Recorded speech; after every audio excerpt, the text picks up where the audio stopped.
Mm-hmm. So welcome to Parapsychology Research and Education, also known as ParaMOOC, and obviously this is the 2023 version of it.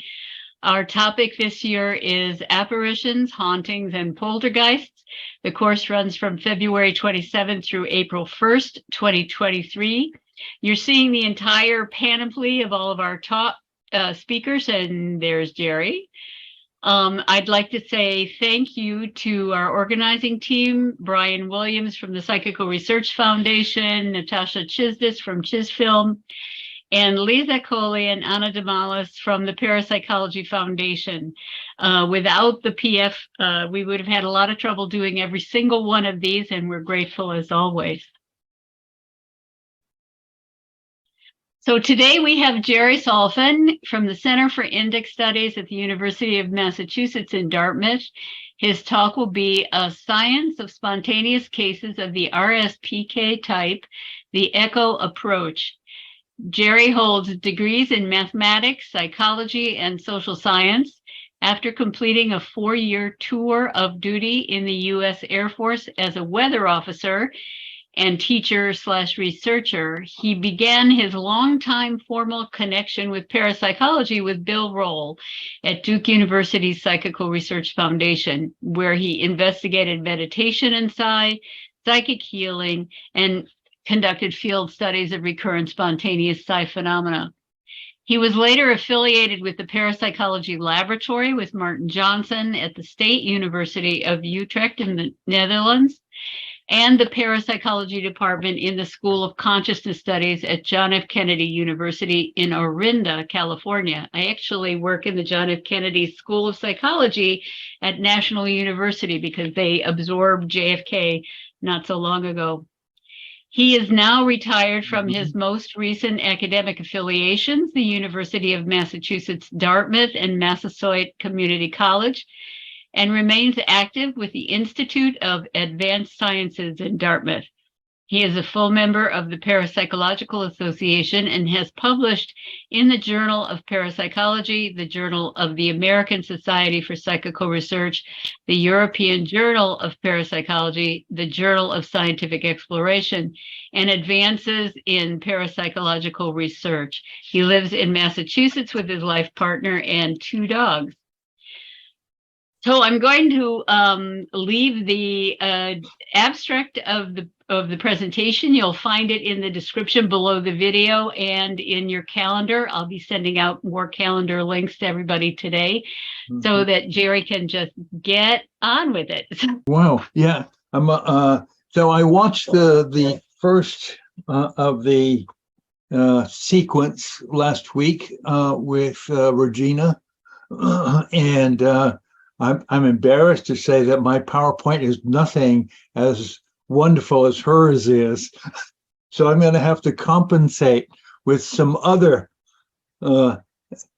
hopefully attractive activities that we can do. In any case, let me begin by saying thank you to Nan, to Brian, to Lisette Coley and the Parapsychology Foundation, and to all the others who are involved in making this ParaMOOC happen. And I am absolutely honored to be invited to talk here.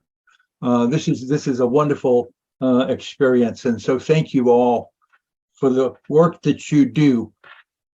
And I'm going to begin.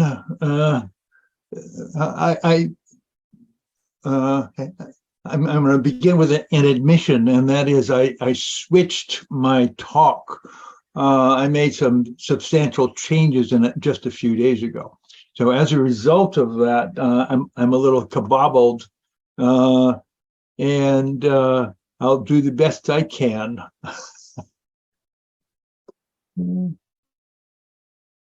Okay, hang on. There you go. Okay. That's the button that works. Okay, so let's begin with a brief overview. I'm going to cut through a lot of material very, very quickly, and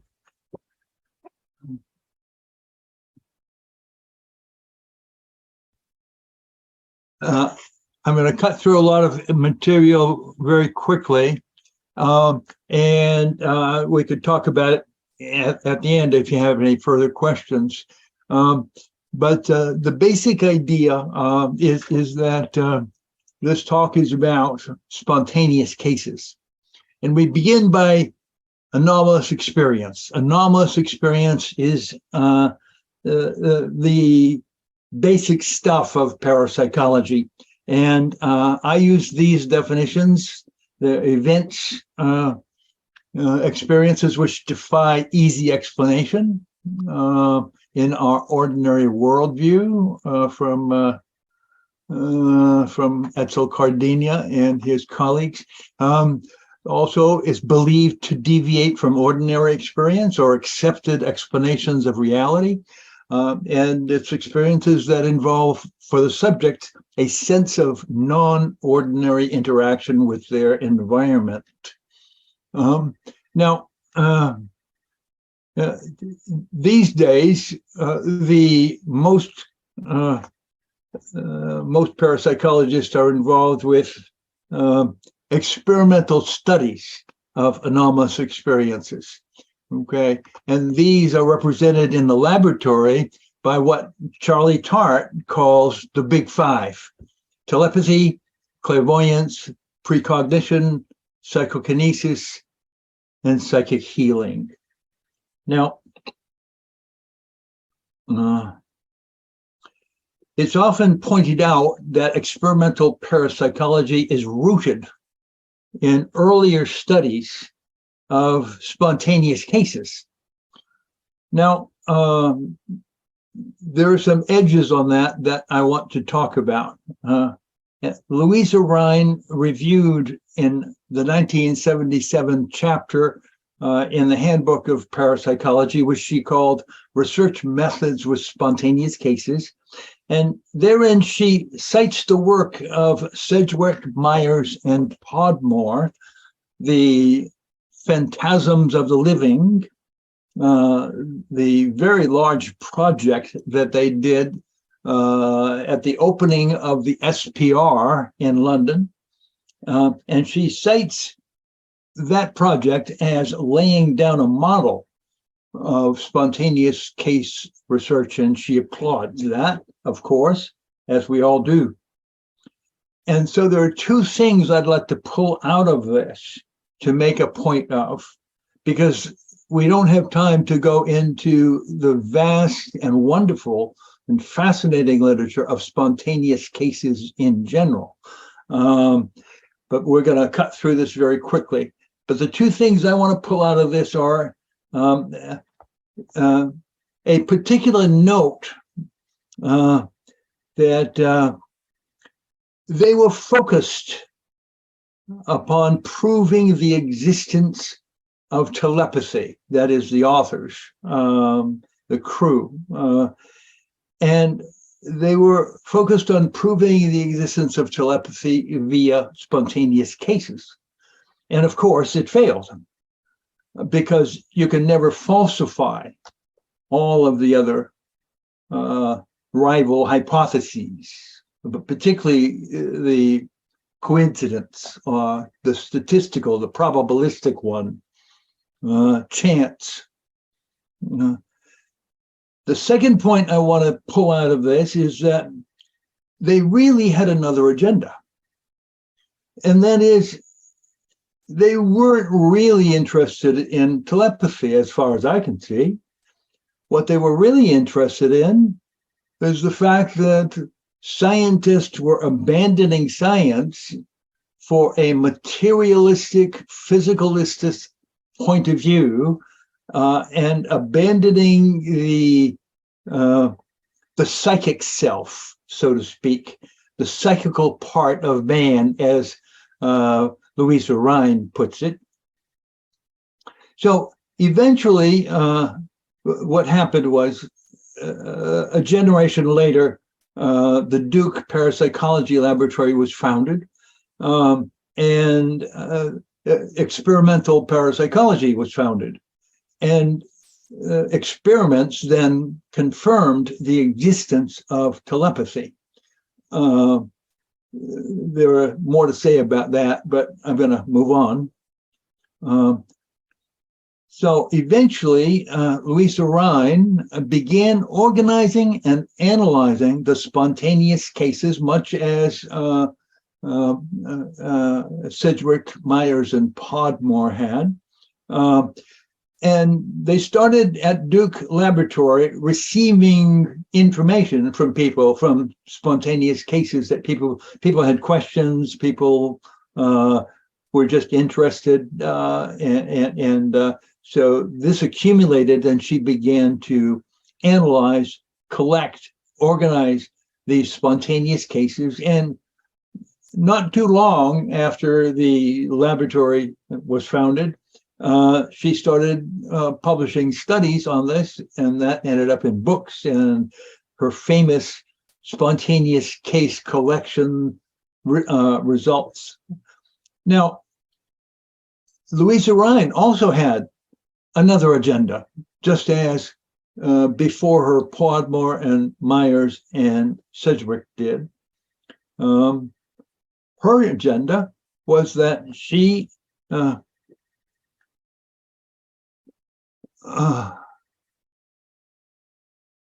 no, sorry, wrong slide. I'll have to read it.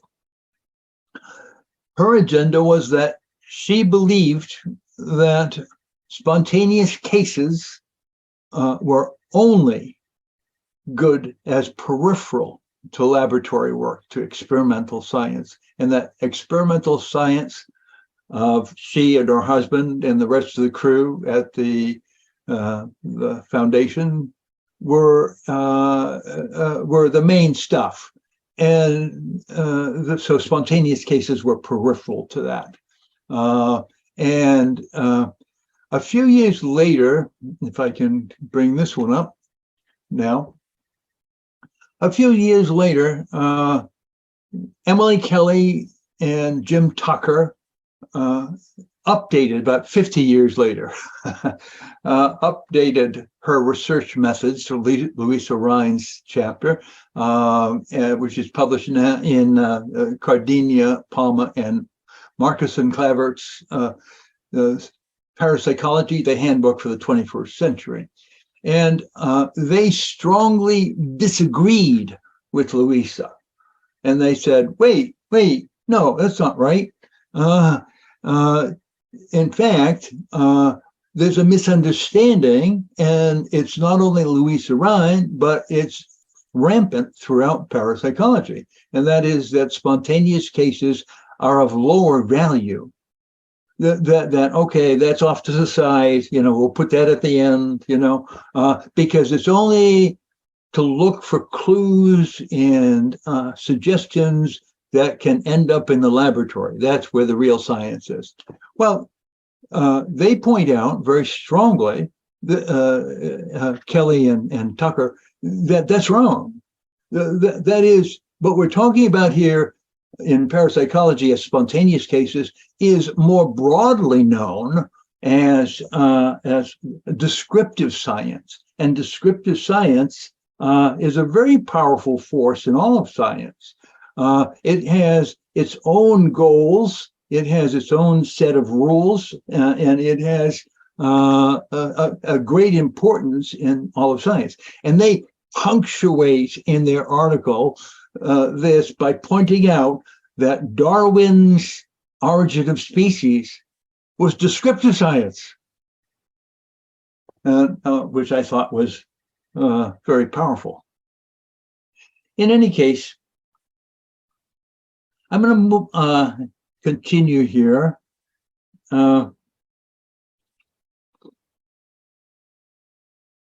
So Rhine chapter and Kelly and Tucker's chapter both focus on non-recurrent spontaneous cases, leaving recurrent spontaneous cases, which includes things such as the so-called poltergeist. And Stokes wrote an article, which is on the screen at the bottom.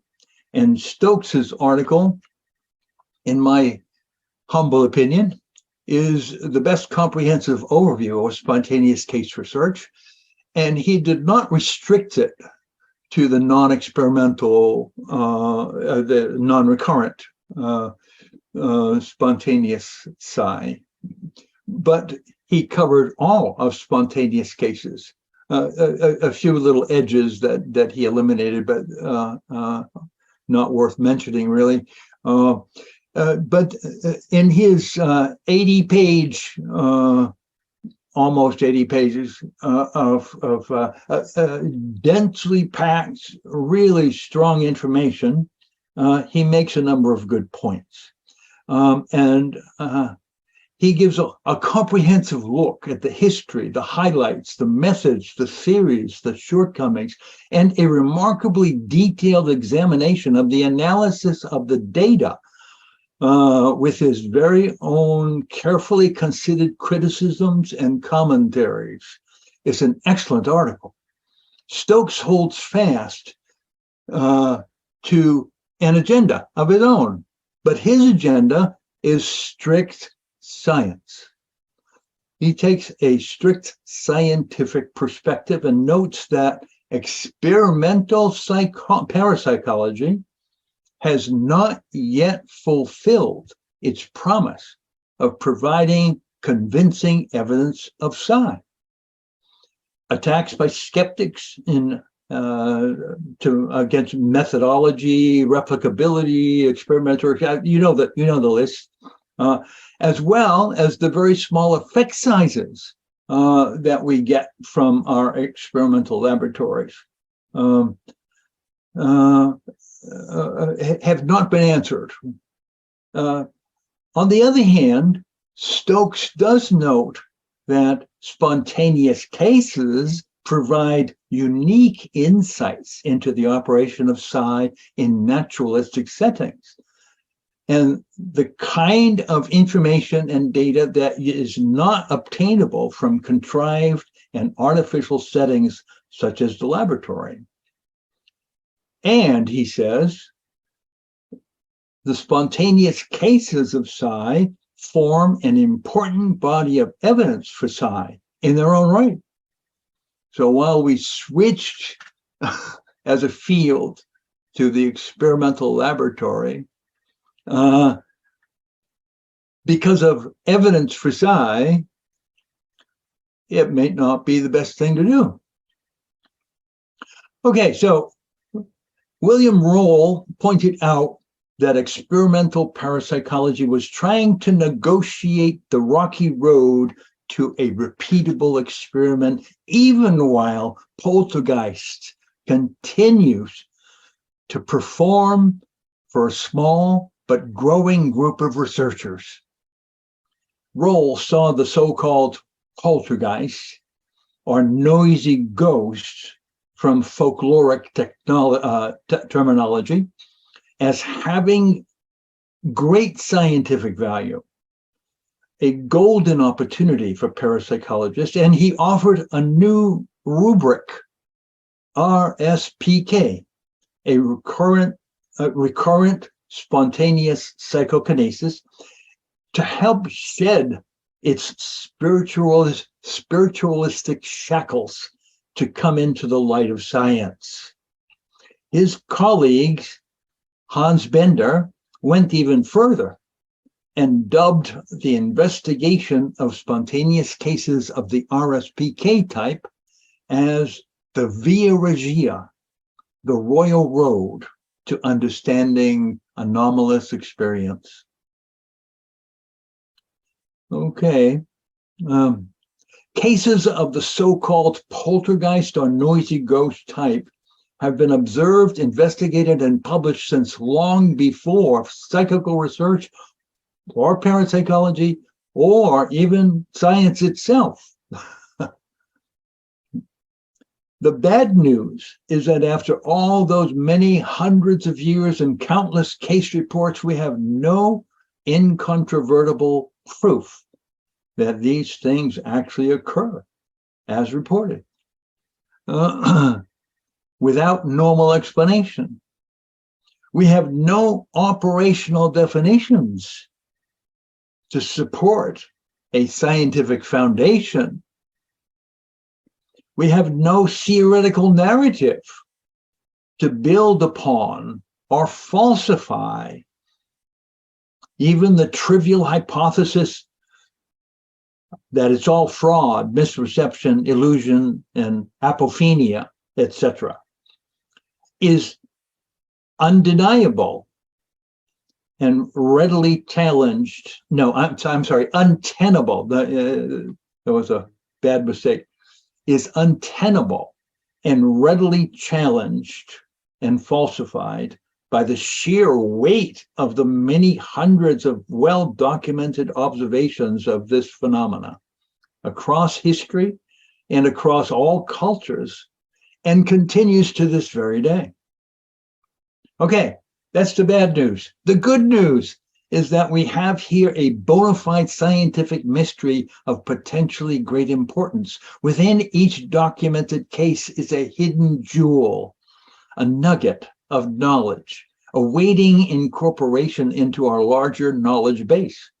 This jewel may help us to understand the nature of life itself, the nature of the world we live in, perhaps allow a glimpse at the mysterious interfaces between physical, emotional, spiritual dimensions of the living conscious world. So good news too is that the best of these cases lend themselves marvelously to scientific investigation because they display patterns and consistencies. They have directly observable phenomena. They are on public display, and the as yet unexplained events of interest have relevance to the physical, the life, health, behavioral, and social sciences. So all of this plays out in a particular location at a particular time window, and in particular to a particular social group. Okay, so this is not true of all spontaneous cases. There is a special subset of spontaneous cases which possess a set of features which makes them readily identifiable. This set of features provides a basis for an operational definition, not an operational definition of anomalous phenomena, which is in principle impossible without a theory, but of the type of case in which you're likely to find these phenomena. All right. So at this point, with that introduction, I'd like to now step into an experiment and do an experiment with you. Now, I believe this is the first time. I've never done anything like this before. And I don't know of anybody else who actually has. But here's what we're going to do. It occurred to me a couple of weeks ago, as I was preparing this, that hearing somebody else talk about RSPK cases, poltergeist cases, or any other spontaneous cases is boring, particularly when you get an hour to do it. It's like this happened, and then she said, and then he said, and then they said. No. I want something a little more lively. So here's what I've planned to do. It turns out that Bill Roll and I investigated a case of RSPK in Michigan back in the 1970s, 1975 to be exact. And it turns out that same case has been resurrected maybe 5 or 6 years ago by a group of Ghostbusters in Michigan And I've been directly involved with them in a number of ways as they bring together and revive the data and re-interview all the people who are involved and who are still alive, including me. And they are in the process of making a movie of this case because they believe, and I agree with them, this is one of the most incredible cases in all of history. Now, I hope you agree after we do what we're going to do. It turns out that through the magic of internet and the magic of video cameras and things like that, we have an opportunity here to do something incredible. And that is, you can actually be at the front row seat, be part of an investigative team that's investigating a really, really good RSPK case. And that's what we're going to do right now. I have a 30-minute video, which was made within the past couple of years, of Terry Pomeraning. Now, Terry Pomeraning was one of two sons who lived in this little house in Michigan, out in the farming area. And he, with his mother and father, and they experienced an incredible sequence of phenomena. And Bill and I were called in to the case by the Michigan State Police. They have a mini CIA in Michigan, and they were the third police unit that was called in because all the other police units, the local sheriff, the local town police, the county sheriff, and the state police, and I guess they're the fourth group because they are a special unit within the state police of Michigan. In any case, they called us in. They said, "We're stuck. We want to turn this case over to you." So we said, "No." Well, never mind. In any case, what happened was that fast forward to today, and we have a video of Terry Pomeraning. He and his brother, who were 19 and 21 at the time I first met them, and I've been back a number of times, and so I've been in contact with them since then, more recently, having to do with this case. In any case, you're going to be given an opportunity to listen to a 30-minute video, an interview with him that took place recently. And now the cool thing about this is you want to get your pads, pencil, paper right now, because I'd like you to take notes. And the reason is everything that Terry Pomeraning says has been checked and rechecked and gone over by a dozen people, okay? And confirmed, and other witnesses, and documented. Yeah.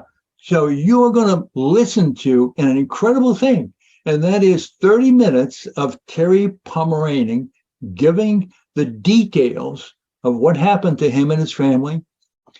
And it's all been vetted for you in advance. There's no worries about, but you'll see that as the interview proceeds. All right.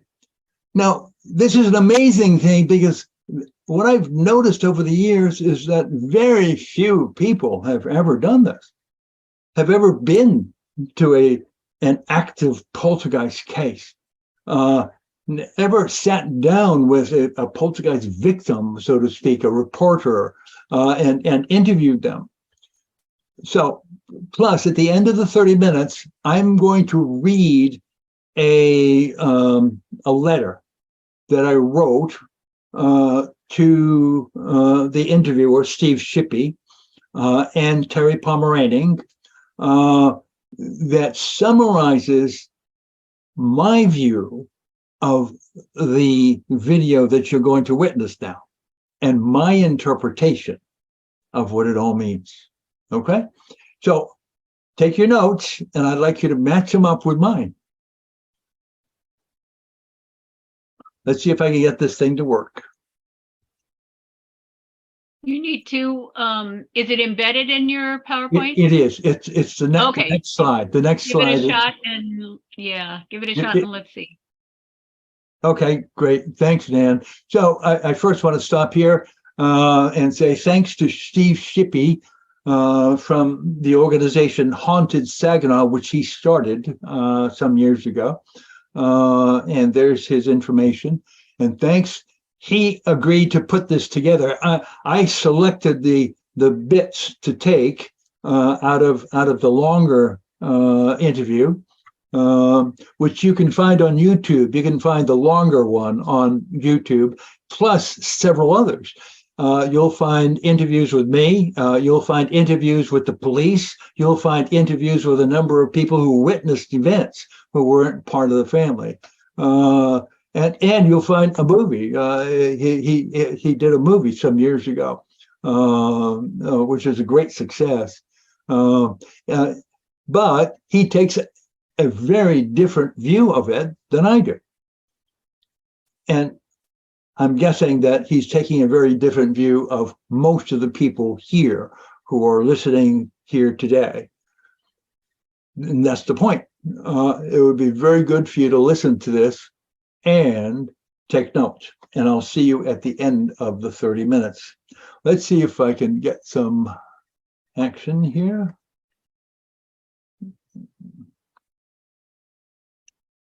There it is.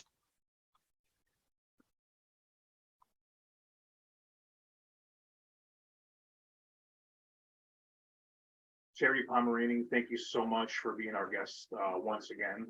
You're welcome.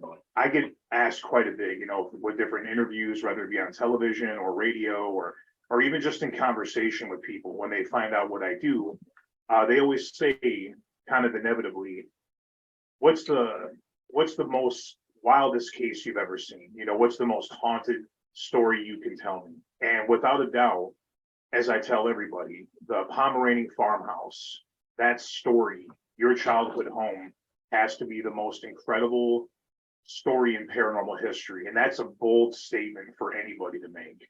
But I believe that 100%. So I know there's so much to cover, and I saw you looking at this book earlier, police reports. I mean, right here alone, we could go on for weeks. Right. For those that haven't seen the documentary and the investigation that we did, A Haunting on Dice Road, The Hell House, which of course they can stream on Amazon Prime and different outlets. Start at the beginning.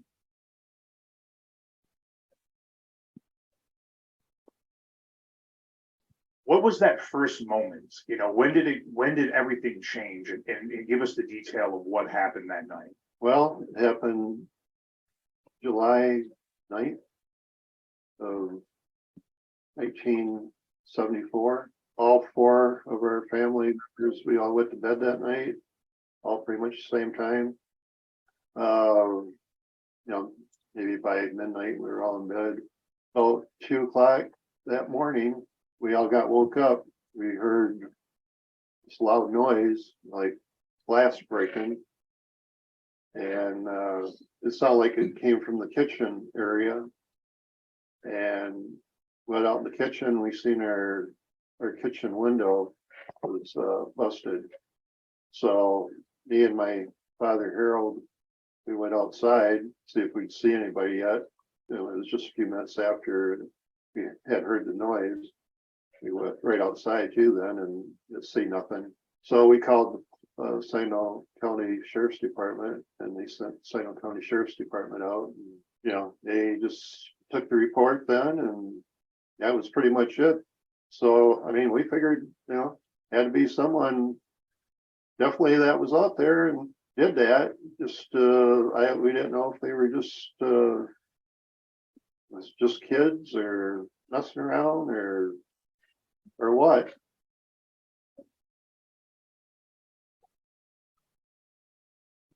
But then the next night, after it got dark, we just had a bunch of pounding on like the east side of our house, around by the window areas. It was just like someone was out there on the side of the house, like I said, and just using their fists, just pounding like as hard as they could. The sheriff's department came out for the second night in a row, and they looked for footprints and that, and they could even find any footprints, even in the grass, with the grass being a little wet. So they were starting to already, just after the second night, they didn't know really what the thing was going on, Yeah.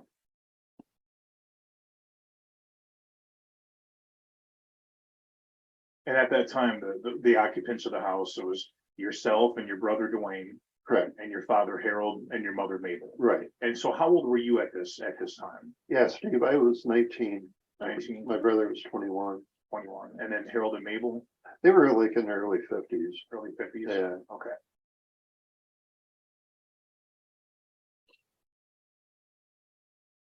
Where does it go from here? Now, this is 2 nights in a row. It's the first night this happens with the window breaking. Second night, now you've got pounding on the side of the house. Right. Police come again.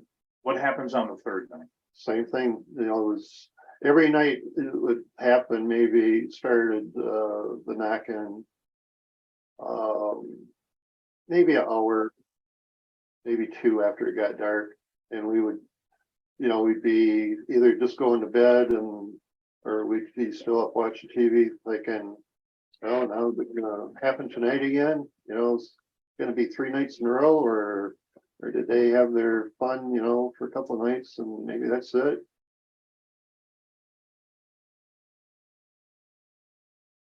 So now it's 3 nights into it, and you're saying that this happened night after night after night after night.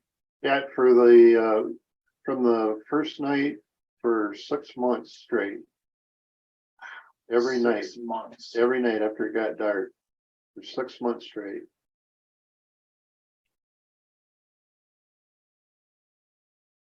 It was pretty much going 24 hours a day. Literally just Yeah. day, night, evening. Yeah.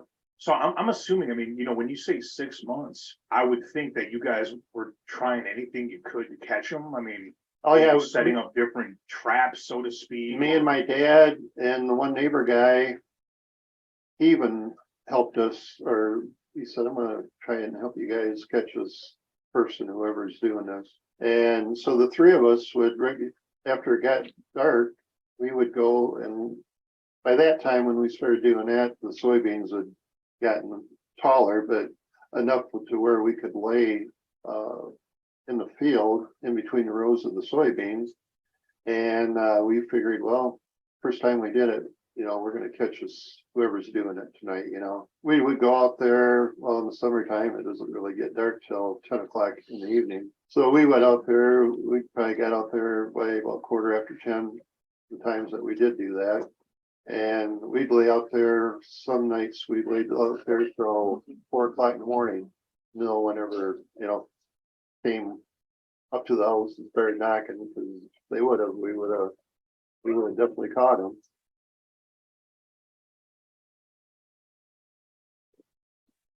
And my dad would get in the house, and weren't even in bed yet. Maybe 5 minutes after we got back inside the house, and the knocking started, and we'd say, "Oh my, you got to be kidding me!"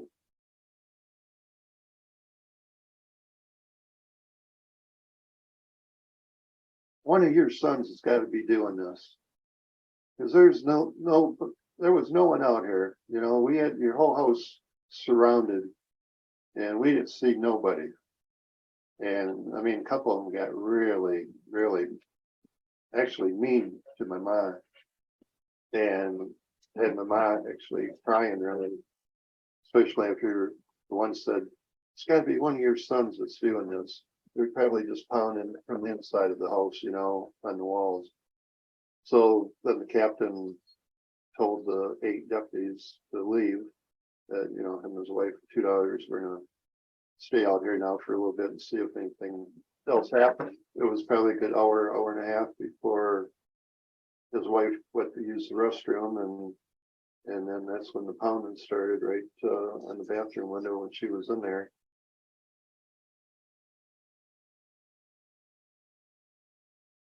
My dad said, well, they think they got a suspect. And I said, really? And I said, who? And my dad looked at me and he said, you. They think that maybe you're doing this all. And I said, you gotta be kidding me. So my dad said they're gonna, within the next week, they're gonna come out one morning and sheriff deputy's gonna pick you up and take you to the sheriff's department in Saginaw, and then from there, the captain's gonna take you to the state police post in Bay City, Michigan, and for a lie detector test.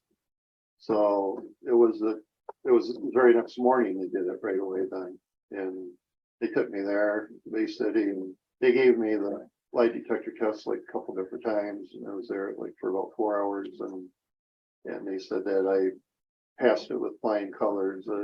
They said they know Terry's not doing this.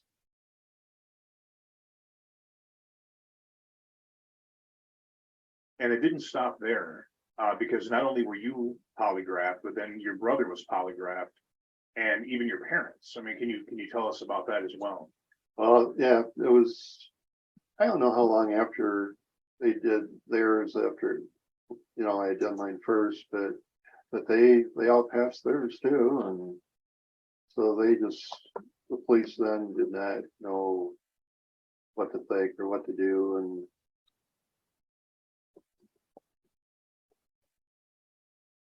if this wasn't all confusing enough between the pounding and polygraphs and stakeouts, now the activity reaches another level, and it goes from pounding to explosion. yep, explosions, yep. Now, It was like the one police officer or sheriff deputy thought it was like a certain amount of TNT let off, he thought, the one blast, because he had been in the service, and he said it was like, I can't remember exactly how he said it, but it was like a certain amount of TNT the explosion was. That's how bad it was. It cracked the ceiling. One night they told us pretty much to evacuate the house because they thought the ceiling in the kitchen was going to come down. It cracked the whole middle of the ceiling in the kitchen part. And they said, you guys better get out of there, the way you're having these big old explosions tonight. now, did they witness these explosions? Did the police witness these explosions? Yes. The one sheriff deputy, he got so involved in it. I mean, even on his days off from the sheriff's department, he would come out to our place and be with us most of the day or most of the night on his days off. And one day he was there, and we were all standing in the kitchen, and he was standing up next to the refrigerator, and he had like his hand and arm leaning on the side of the refrigerator. And all of a sudden, this real big explosion or blast happened. The refrigerator literally raised right up from that explosion, probably a good foot and a half off the floor. And that sheriff deputy, he got hurt from it, from that blast or explosion. He was off work for a long time then. He had real severe back problems from that. And that's when he said it was like a certain amount of TNT that went off.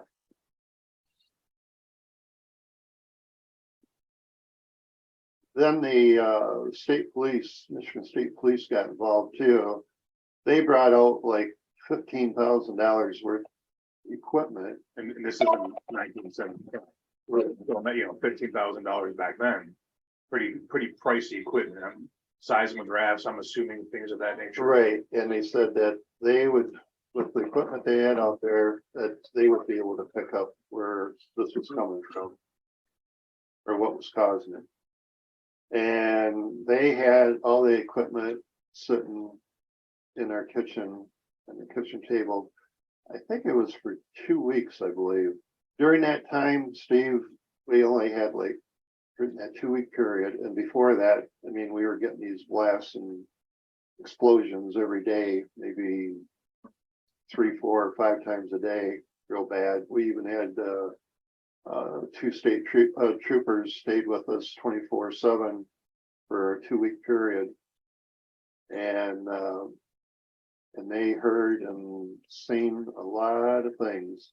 And I could still see the one state trooper. He was a big guy too. He was about 6'5", I'd say probably about 260. And I know a few nights he was mighty scared himself. His little eyes got as big as can be a few times when he's seen a few things happen. And I know he just thought, this is unbelievable, this ain't really happening, but he's seen it.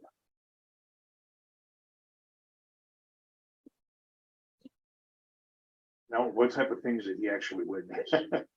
Well, the one that I'll never forget as long as I lived, he was, the state troopers just slept on our couch in the living room. So they had alarm clock sitting on the side of the couch. The state trooper was sitting on the couch this one night, and the couch was like on the west side of in the living room. And my dad was sitting in his lazy boy chair on like the east side of the living room. And I was just coming back into the living room from the kitchen area. I seen it first because I was going to go sit like towards the front picture window. We had a chair sitting there. I was going to walk across into the living room and go sit in that chair by the front picture window. And I just happened to look off to my left at the state trooper, and I seen this alarm clock literally just started raising, came up off the floor, the carpet, came up about 2.5 feet, 3 feet, started coming right through the living room, and it was coming right at my dad. My dad put his hands up in front of his face like so. Right before it looked like it was going to hit my dad's hands, the alarm clock literally went around the back of his head and went back and landed right where it came from. I think that state trooper had to go put a new pair of underpants on. I can still see that guy. He just shook his head. His eyes got like so big, and it literally scared the crap out of him. I know it did. And he just shook his head, and he was actually speechless he didn't say nothing right at first.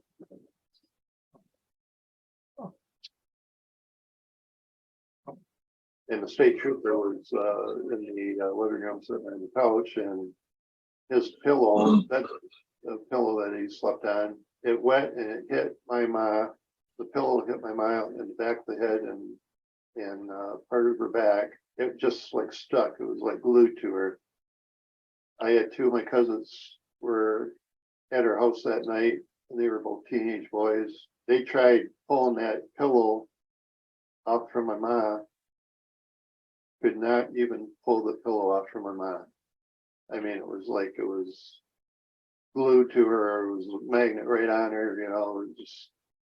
And my cousins, they were just freaking out. They said, my God, we're using all of our power to try and pull this off that Mabel's head, neck, and back area. All of a sudden, well, maybe 10 minutes later, it just dropped off from my mom and hit on the carpet, and that was it.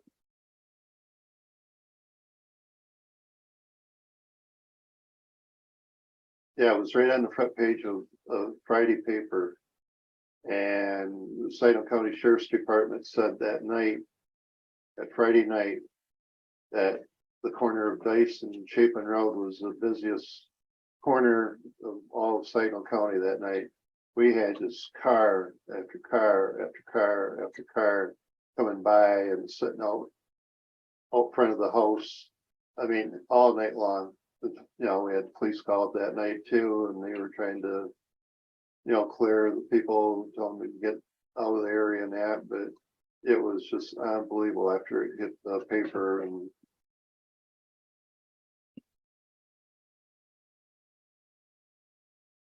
First of all, the headline, haunted house remains a mystery at Merrill. Merrill's haunted house is still a mystery. After 6 months, police still do not have an answer.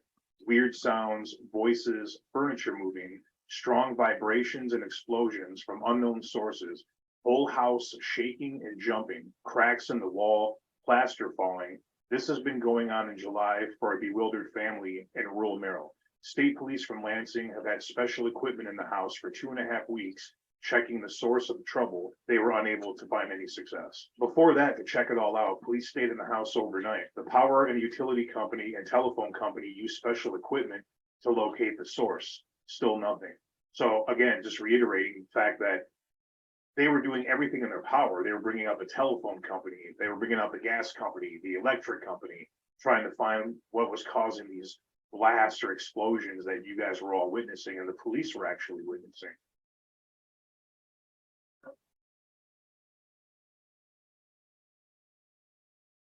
The state police brought out a trained German Shepherd dog, and they said, well, someone comes around tonight, you know, they're not going to get up to this house because this dog's trained and he'll go after them.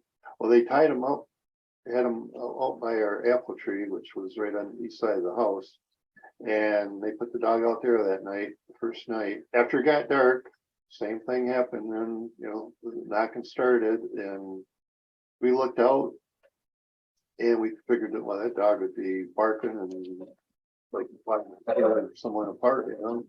And we looked out, and I looked out first where that dog was, and that dog was just out there sleeping away. And I said, oh my God. I said, that's what I started thinking, and I said, there can't be nobody out there because, you know, the pounding's on the east side of the house. Hear that dog, you know, unless he's really got bad hearing tonight. They said he would have been barking and showing his teeth and whatever, probably to whoever was coming up there or attempted to come up there. But he was just out there sleeping away.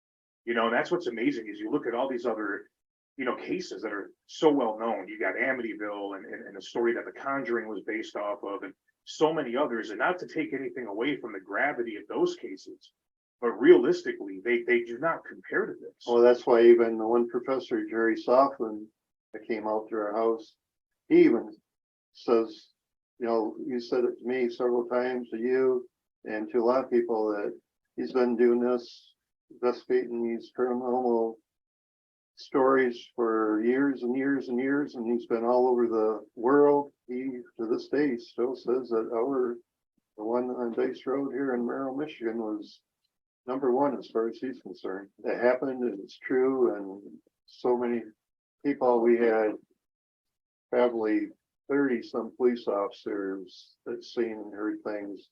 We had so many family members, so many friends. There was probably a good 70, 80 people that over the year that seen and That witness things. Yeah.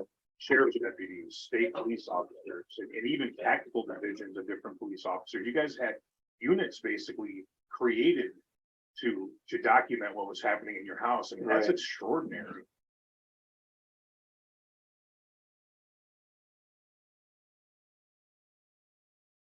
Voices seeming to come out of nowhere and voices threatening to kill the family.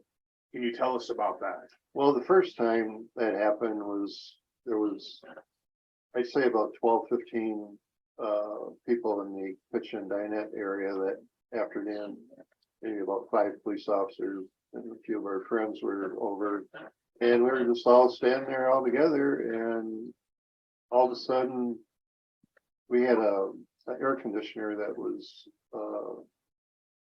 in the wall in our dinette, and a real deep male voice came through that air conditioner and said that it was going to kill my dad, kill my mom, and kill my brother.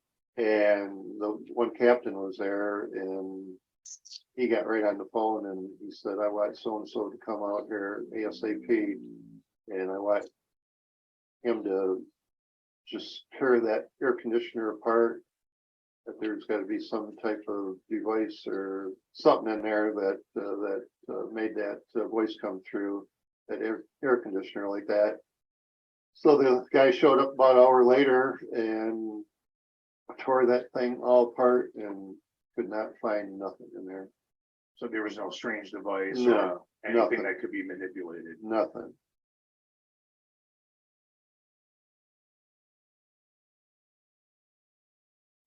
One of the things it's talking about is that there was a professor from a college that had gotten involved Right.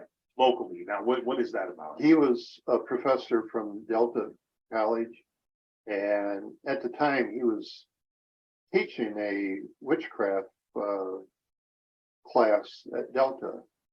A class about witchcraft. Yeah, Interesting. yeah, and the sheriff's department had got a hold of this guy and to see if, you know, maybe if he could help us out anyway. Well, he came up with like 20 different questions to ask. He said, if they knock back with a certain amount of knocks, then there is witchcraft involved. So the professor came up with 20 different questions, and there was a whole bunch of people there that day because knew what we were going to do it that evening. So I'd say there's at least 20 people in the house. We were all together though. And the professor said that he wanted my dad, Harold, to ask the questions. So the very first question was that my dad asked, what the professor came up with was, if you hate Harold, knock 6 times. So everybody's just standing, being real quiet and everything, and just wondering, man, is this they're gonna knock back with 6 knocks or what, you know? It was probably about 15 seconds later, Steve. Just out of nowhere, there was 6 knocks. 1, 2, like 6 knocks. And just like, I don't know where it really came, where the knocks even came from, really.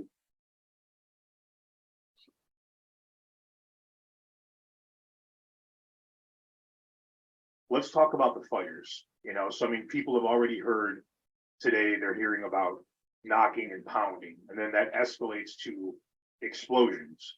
And now we're going to talk about fires. So when was the first fire? Give us that whole story. Well, the very first fire was the day that the first professor flew in from Duke University. Duke, yeah. And my brother and my mom went to the airport and picked him up. And he got to the house, and it was about a half an hour after he got there. He said to my mom, he said, I think I'm going to take a shower real quick. That's all right. And I said, yeah, go ahead. So then he said, then I want to start interviewing, you know, each family member one by one. He took a shower and he started the interview with my mom first. We were sitting at the kitchen table, and me and my brother and my dad were sitting in the living room watching TV. And all of a sudden, the 3 of us, we all, at the same time, we all said to each other, smell like smoke or, you know, something burning. So we all jumped up off our chairs and coached, and my mom and professor didn't notice anything at that time yet, or didn't smell anything, or so we started looking. And I went into the bathroom. My dad and brother went checked both bedrooms out, and I opened up the bathroom door, and the towel that the professor had used to dry off with, that towel was completely engulfed in fire.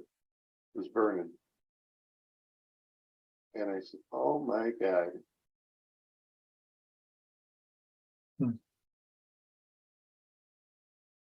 The next day, the second day that the professor was there, we had another fire. And again, in the bathroom, a full roll of toilet paper burned up in just a matter of a few seconds. And the state fire marshal guy that came out, he said, this is impossible for that to have done that. he says, like, no way possible that a whole roll of toilet paper can burn up the way it did in just a few seconds.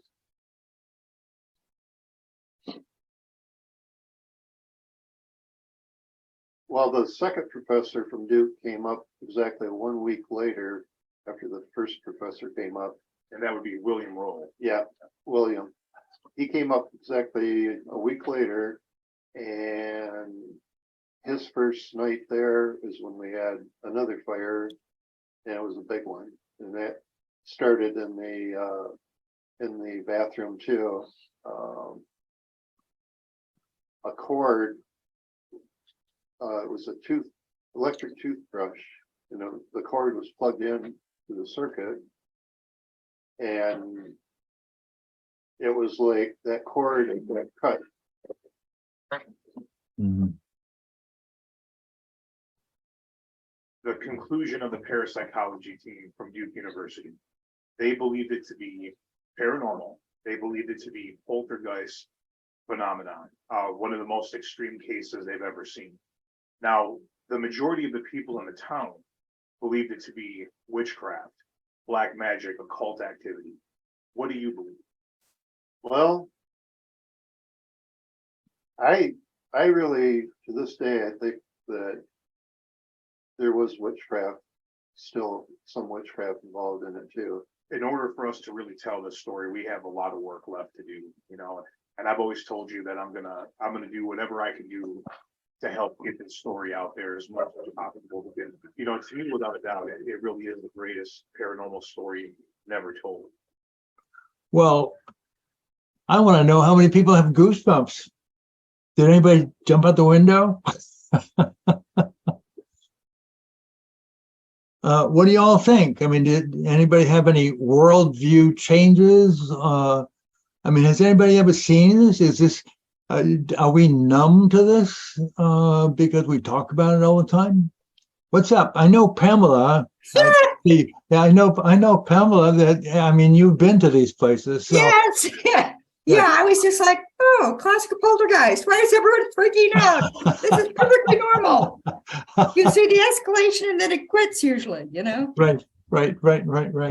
Okay, so I'm really curious to know, but I'd like to go ahead and while this is hot, I hope you all took notes. I'm going to read the letter, and then we'll talk. Okay. So I get first dibs on saying what I think. Of course, I've been thinking about it for a lot longer than you guys have.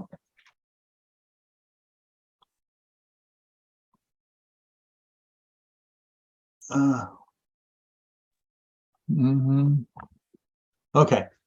Now, I hope you appreciated Steve Shippy, who was a very good interviewer. In any case, here's the letter. Hello, Steve and Terry. I watched your YouTube video interview, and I have a few comments for you. Applause to both of you for a well-done interview. Very informative, nicely paced, certainly captures the fascinating outline of this bizarre series of events on Dice Road in 74-75. I agree that this case must be the most incredible such case in history, but I avoid using the word poltergeist as a descriptor, and I do that intentionally because it has no scientific definition, no operational definition of poltergeist. We don't have one. There's no shortage of speculation. There's no shortage of folklore, religious beliefs, and everyone seems to have their own pet theory, but precious little scientific data is available, except that it couldn't have happened. Undefined words such as poltergeist, ghost, demon, haunt, witch, etc., do not facilitate, but only obscure and distort the way we think about a case like this, or the way that we think about the world.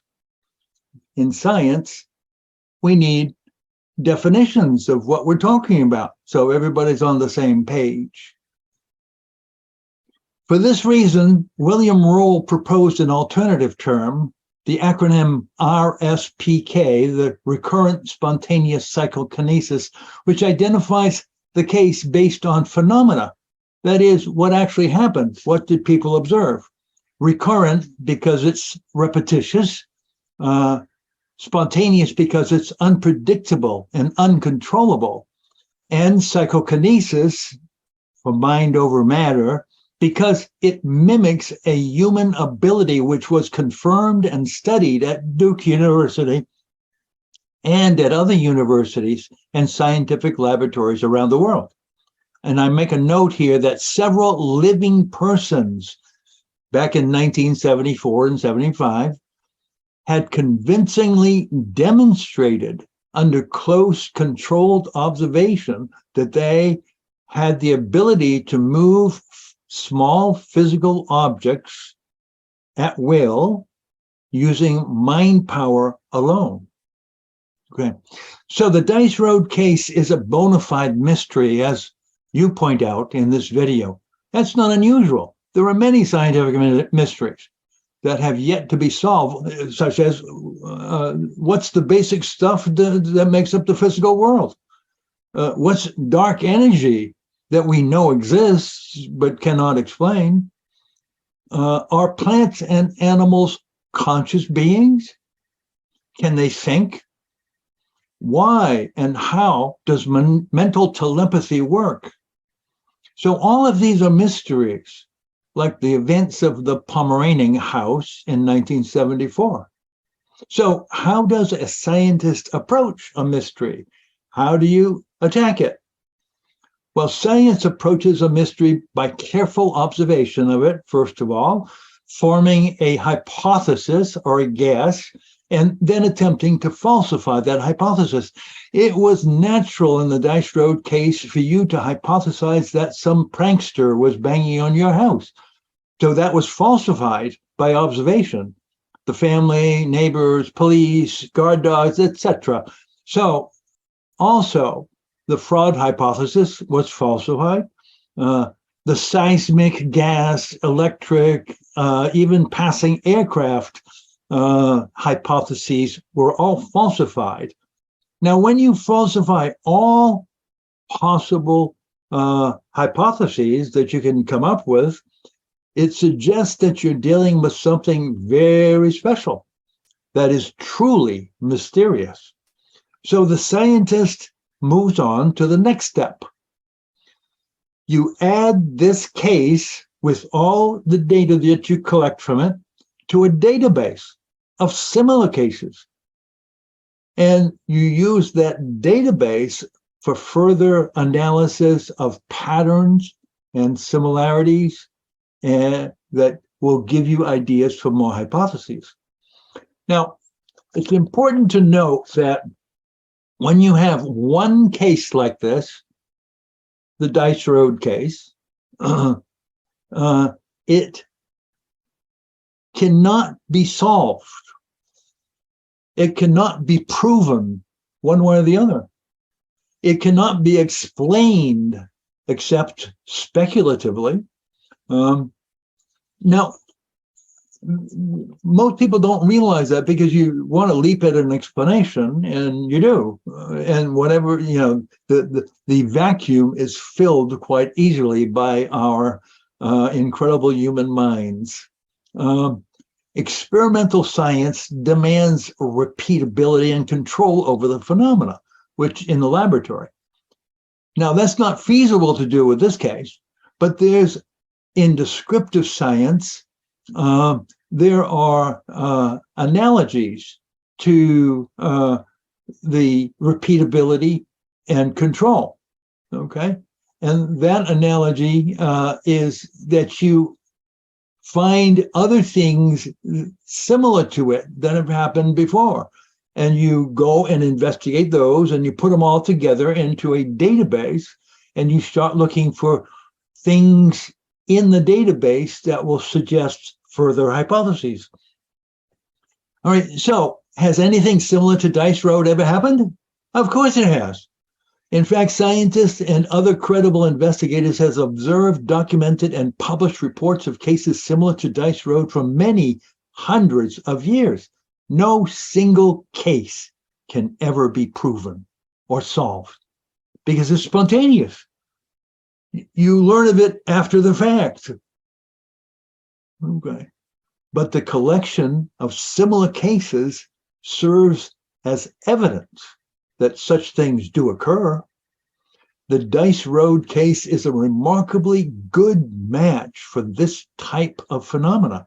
And that's because, number one, first of all, the Dice Road case involves a family, a complete family, a middle-aged couple, 2 college-age sons who live together in a family home and are the primary victims, witnesses, and reporters of a burst or a cluster or a sequence of anomalous events. These events are observed to occur in a bounded location. They all occurred in the house or around it, and a bounded time period. It started on July 9th and it ended when the house burned down, basically. Okay, that's one. 2, second, this is a close family group. Both physically, it's a small house in a small town, and emotionally, this family was strongly bonded. They identified as a group very strongly. That's another common factor in these cases. Third, and most importantly, there is some stressful chain reaction type of event just prior to the beginning of the RSPK that threatens to loosen the family structure or bonding in some distressing or disruptive way. In the case of the Pomeranian family, that event was the oldest son's sudden decline in physical health. He, Dwayne, at age 21. Now, notice that Dwayne's name never came up in the interview. At age 21, his health declined to the point that he could no longer work. He had back problems and pain, which kept him from his regular job. He went on workman's compensation.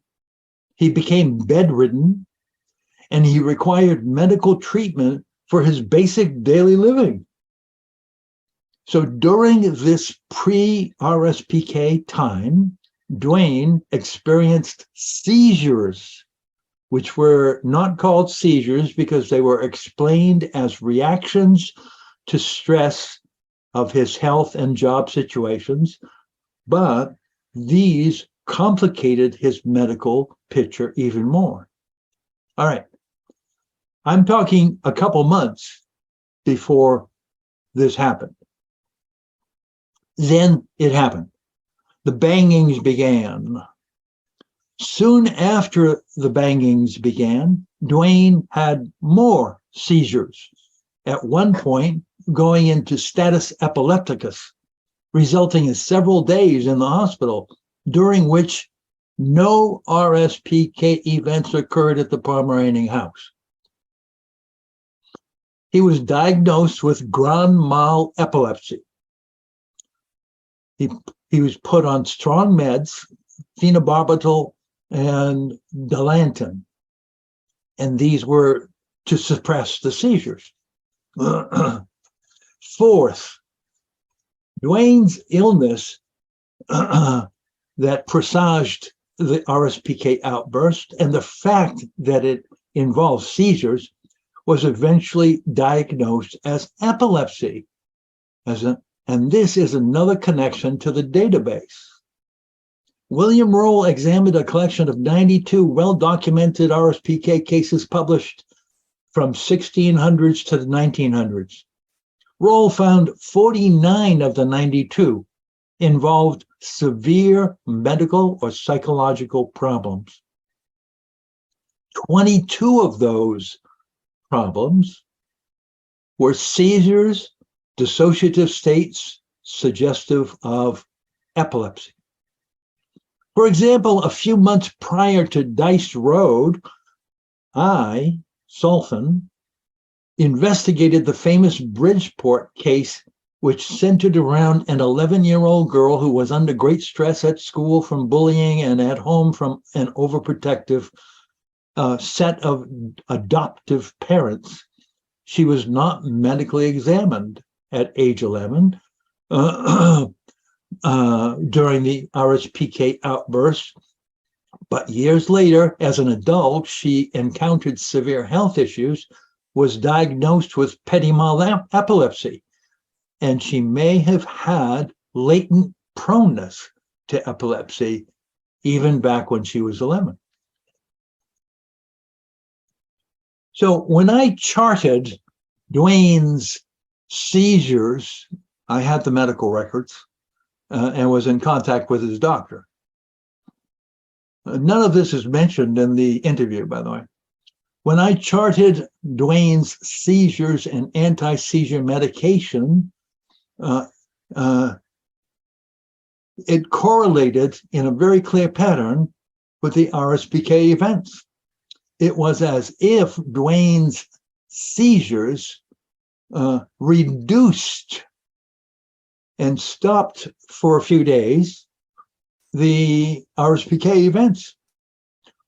When you add the medication in, which almost mechanically stops these seizures,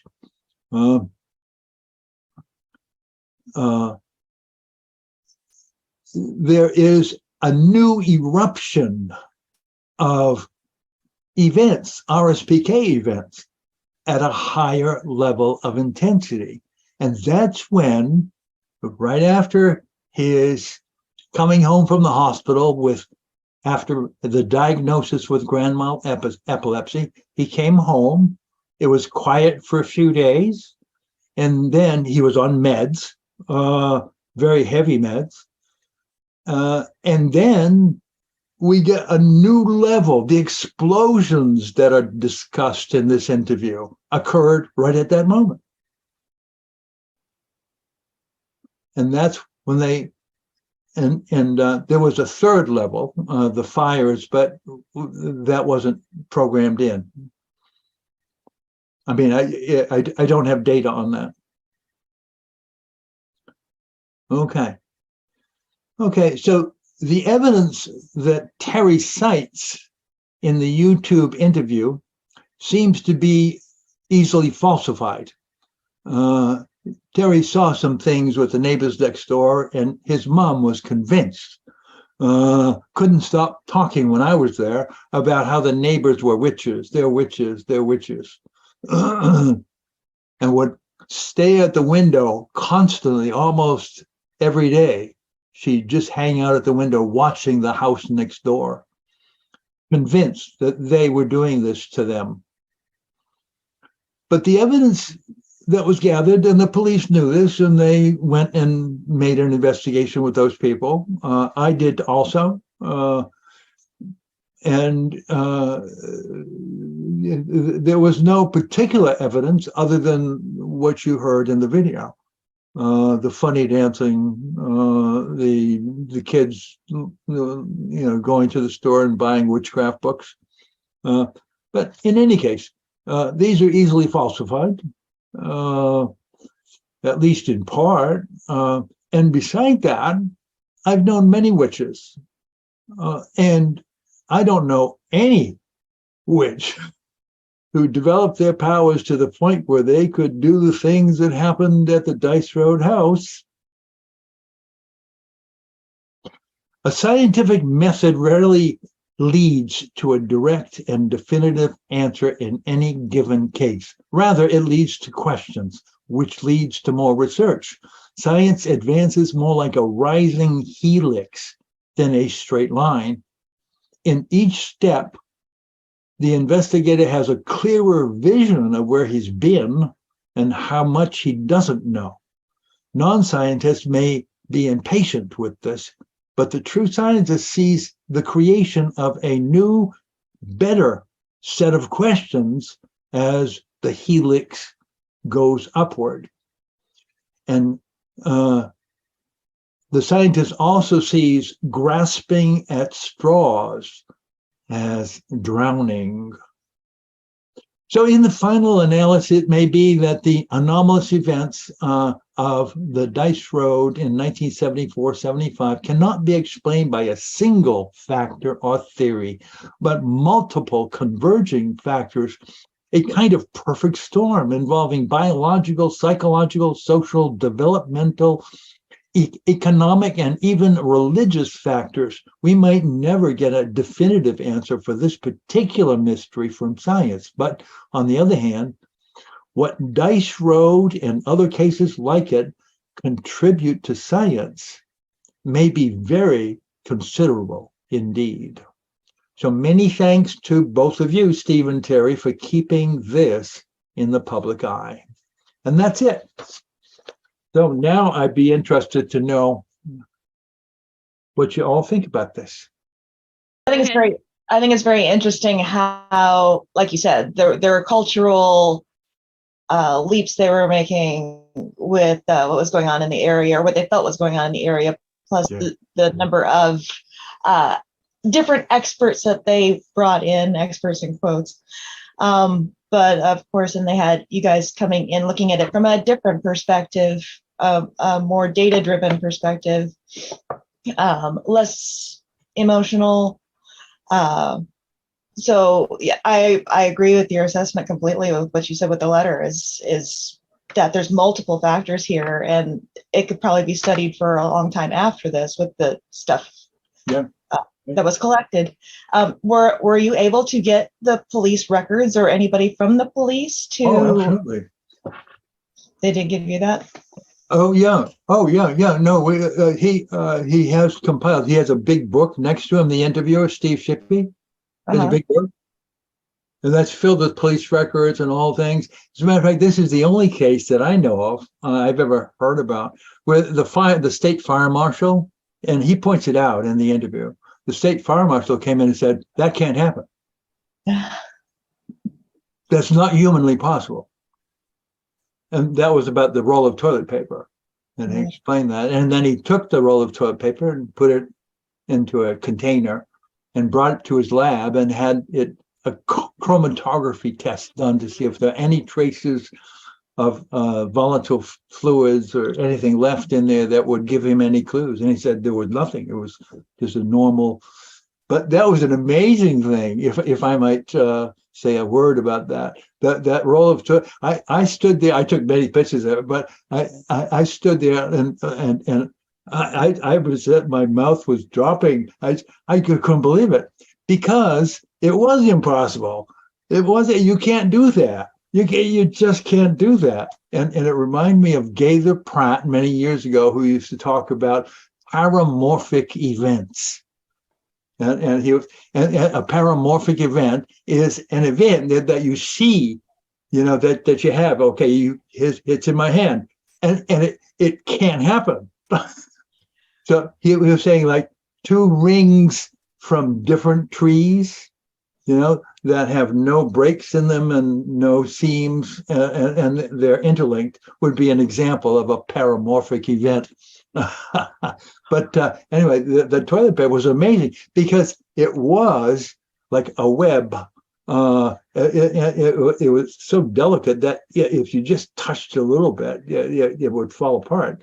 But it was nothing but ash. But the ash was in the entire original shape of what was paper. So there's actually enough material left to even do a test with. That's amazing in itself. But it does prove to the point of who becomes involved in the investigation as to what the memory of the event turns into. I remember hearing some of the preliminary findings at the Sally House in Atchison, which there's a lot of features in here that kind of look similar to this case, especially with the spontaneous fires and the voices and things like that. But I never heard anybody mention anything poltergeist related in regards to that case, at least from the people that were on the case. Yeah. So it's interesting to see what you guys would have come up with had you been there. Yes. What do you think they come up with? Yeah. What do you think? Do you have any idea what they would come up with? Well, I would have thought that they might. Oh, you mean if we guys If you guys had been there, there might have been different findings, I think. right. Yeah. Well, yeah, thank you for that commentary. I'd like to say, does anybody have a sense that it didn't happen? That's a really good question. Well, No. my scientist friends, when I tell them about a case like this or other cases, they say, no, that didn't happen. And I'll say, but that's no, it didn't happen. I have a theory about that. Yeah, that I have a Open theory- your I mic, totally have your a theory video. about that. Open your video, Morgan. Huh? Oh, my video's not working. Yeah. Oh, okay. Okay. Well, All right. Yeah, have at it. I have a theory about that, and my theory is because I've looked at this a lot. Like when I was teaching on some of the post-secondary here about this stuff, what I noticed, because we had classes full of either total skeptics or people that were really hung up on religious ideas or religious explanations because of their own faith and filters and things like that. And what I noticed was that as soon as you put something in front of them that challenged whatever paradigm that they were facing, that was the struggling point. So it wasn't even necessarily the case that was the problem, but it was the fact that it was something that made them think deeper about the paradigm through which they saw the world. And if they're already struggling with seeing the world through the idea of the unknown, like embracing the unknown, embracing those questions as something that's fascinating instead of fearing, then immediately it became a point of, well, I either have to reconcile my worldview or I have to shut this down immediately because I can't deal with it. Right. And so I found a lot of the time the skeptics and whatnot were the people that would turn around and just they had to shut it down because they just couldn't go any further with it without really disrupting what was going on. Yeah. Well, that shows that they're human. Exactly. Absolutely.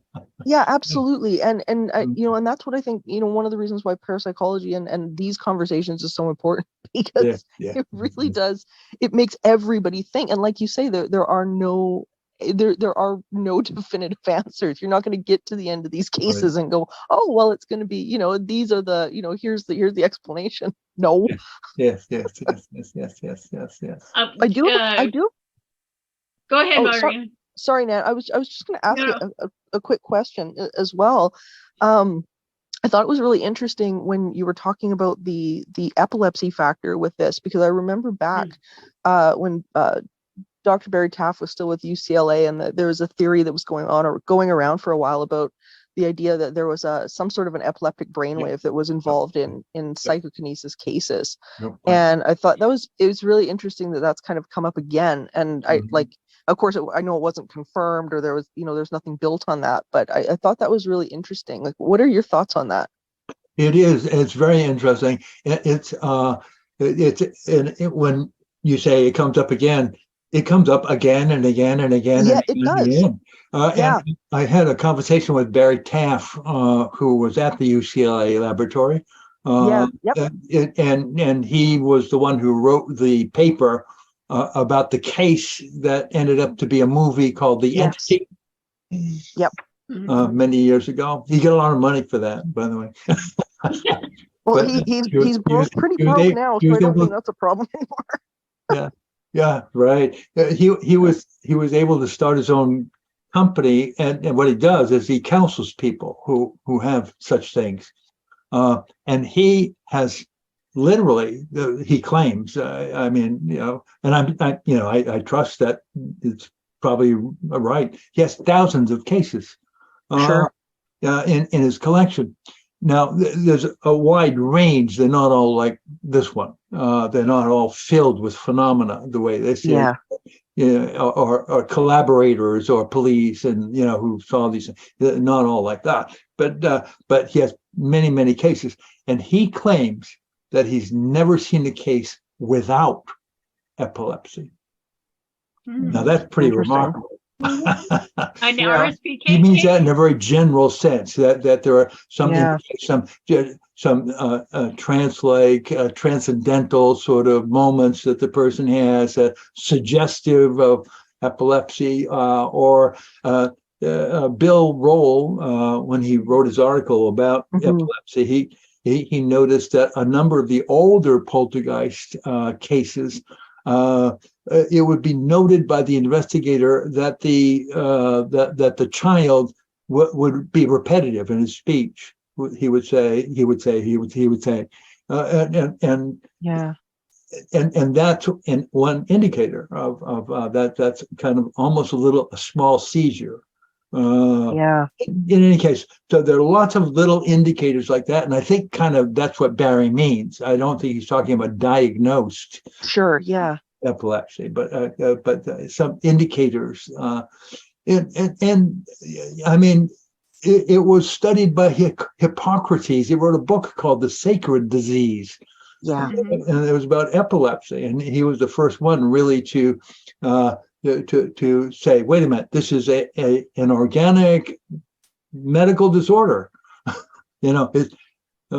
Because people believe and still believe to this day that epilepsy has a certain transcendental quality to it. And the other one is Mircea Eliade, the anthropologist who wrote about shamanism. And in his books on shamanism, he goes into great detail about the process of initiation into the shamanic tradition. And he said it always involves epilepsy. Yeah, it's interesting you bring that up too, because I know even in some of the stone tablets that were dug up, it wasn't that long ago. It was maybe it's 2013. I think it was either Mesopotamia or somewhere there that they discovered a bunch of individuals had carved out what was clearly a description of epilepsy, and then they associated it, of course, at that time to demonic forces and things like that. But it was really interesting that they also made this correlation of something supernatural and epilepsy. So like it goes back so far. It's so interesting. Thank you for answering that. I appreciate that. Yeah. Pamela, did you have a question or a comment you wanted to make? One of the things I thought was interesting is sometimes when you come into the RSPK cases, as soon as the investigator comes in, everything stops. Yeah. And in this case, it was the opposite, which was a really important clue as to what was going on. Yeah. That it was more than just angst within the family. There was something beyond that. So that's where the epilepsy would really fit in. That's not going to care whether, if anything, it could be worse because of the stress of having an outsider there. So to me, I thought that was a really important clue, because a lot of cases, I know you yourself told me, as soon as you get there, it stopped, at least for a few days. And Bill always said the same thing. Yeah. So I would say that would be a really good clue to us if we're coming into these cases. If it gets worse right away, okay, either it's an issue with something that's threatening the family from outside, so more threat would escalate it, or something physical going on, like the seizures, where it's not going to be, it's a different situation. So to me, that's a clue. And I have to say, personally, I don't believe they all involve epilepsy, because I've gotten reports after my Mind Matter book from all over the world from poltergeist agents, and we talk about what was going on and stuff. And what I saw is in at least the cases that contacted me, which is probably only a small fraction of what exists, they didn't need seizure medicine to solve the problem. They took ownership and it quit. And then they were able to get control over their abilities. Wow. So to me, I think that's certainly a piece of the puzzle. Yeah. but I would disagree personally that it's in every case. Mhm. Oh, yeah, me too. Yeah, I definitely disagree with that.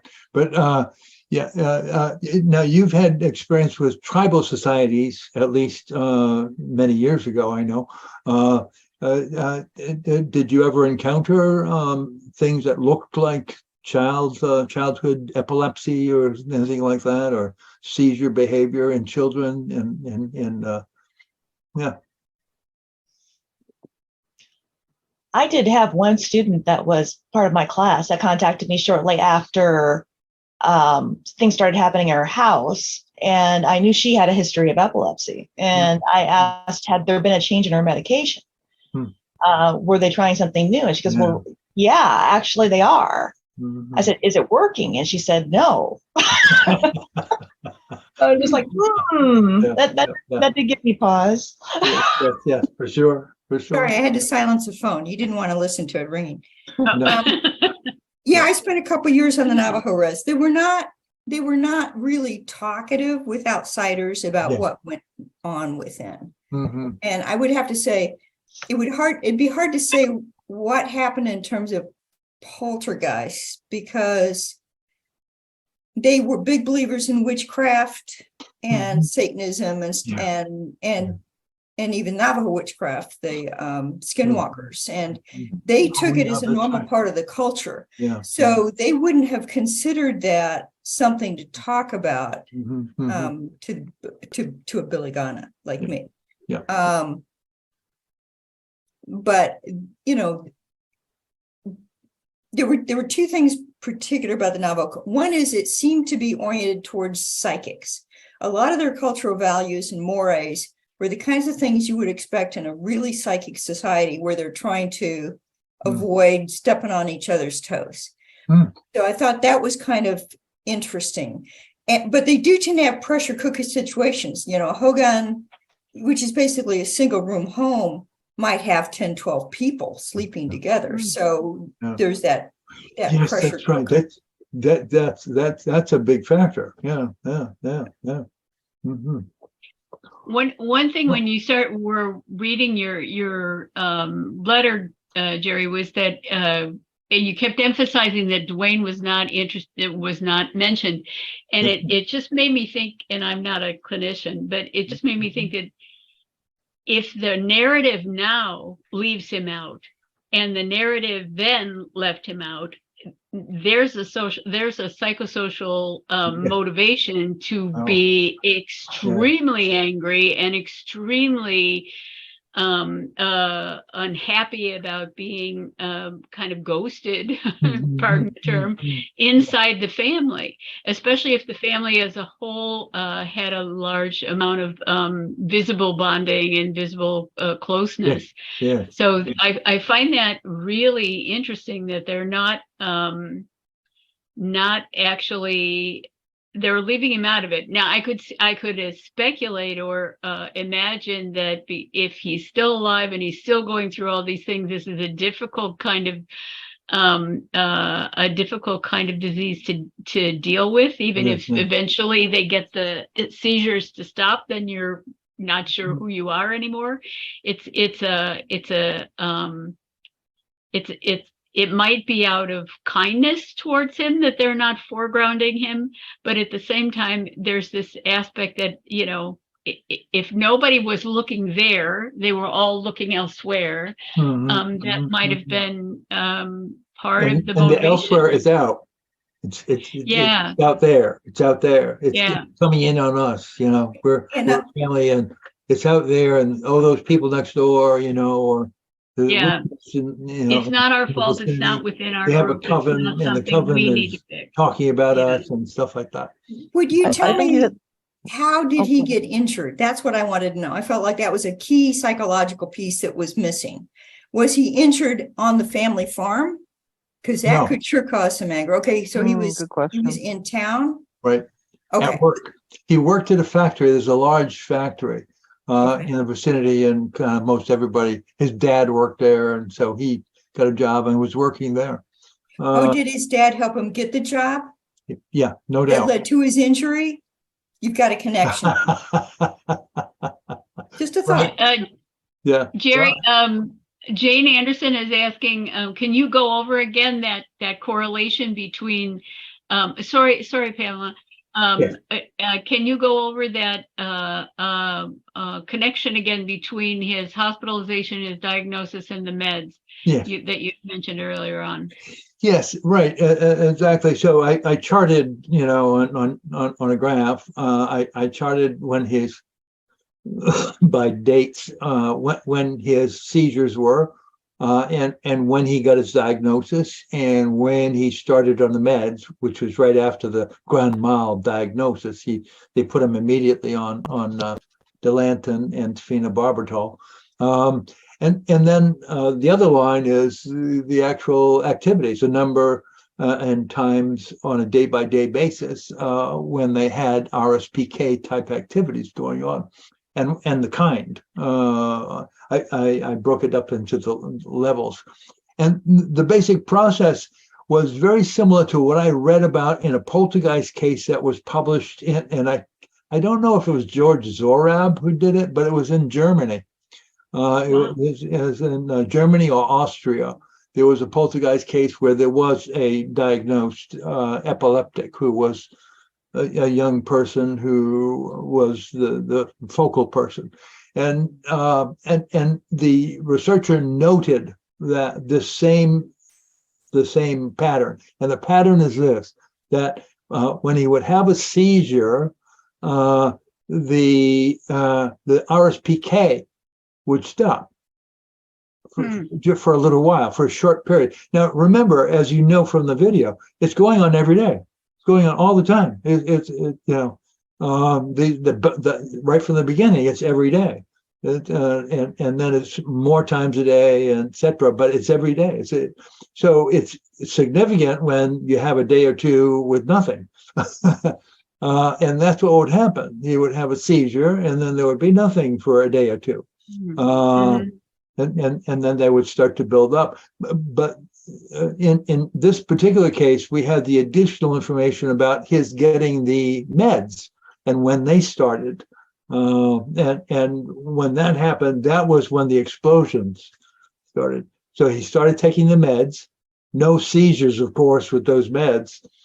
That went for several days with nothing.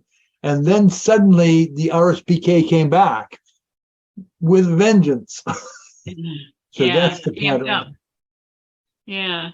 Can you give us an idea of how you came to this notion of the echo approach and what exactly that means, and how that is impacting on your future databasing, your future research?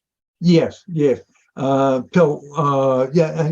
can do it briefly because I see we're running out of time here. No, it's okay. We only do one of these on any old day, so as long as you need, take it.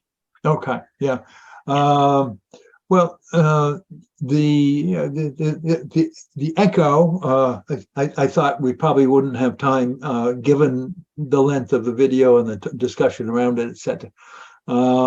So I tried it in my letter.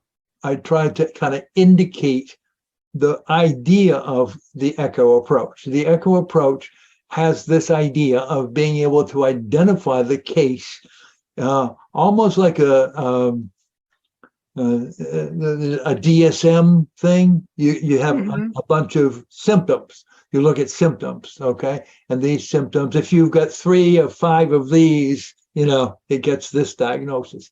That sort of thing. And that's the kind of the model that I'm using. And so in the letter, I indicated that there was the family home situation, and there was a family who were the witnesses and the victims and the reporters of the stuff, the RSPK stuff, and then I noted the similarity with epilepsy. There are a few others so echo is an attempt to do that more formally, to set up a set of procedures. So echo stands for AECKO, and the anchors of it are AO. So first of all, you have anomalous occurrence. Now it's occurrence and not experience or phenomena. It's anomalous occurrence, meaning it's a cluster of anomalous events. So that's number one. You have a cluster. If you just have one instance, if somebody said a bomb went off in my backyard or something again, I couldn't figure out where it came from. Did it happen again? So it's recurrent, as Bill Roll recognized was a feature of these. So that's one of the indicators, AO, anomalous occurrence. The ECK are more interesting. K is for kinetic. That's a standard feature. Most people think about that as being related to poltergeist or RSPK type things as being an indicator, and it in fact is in my model. The echo model is K, means there's a kinetic event. Now, the importance of kinetic is because that's what gives additional scientific texture to it.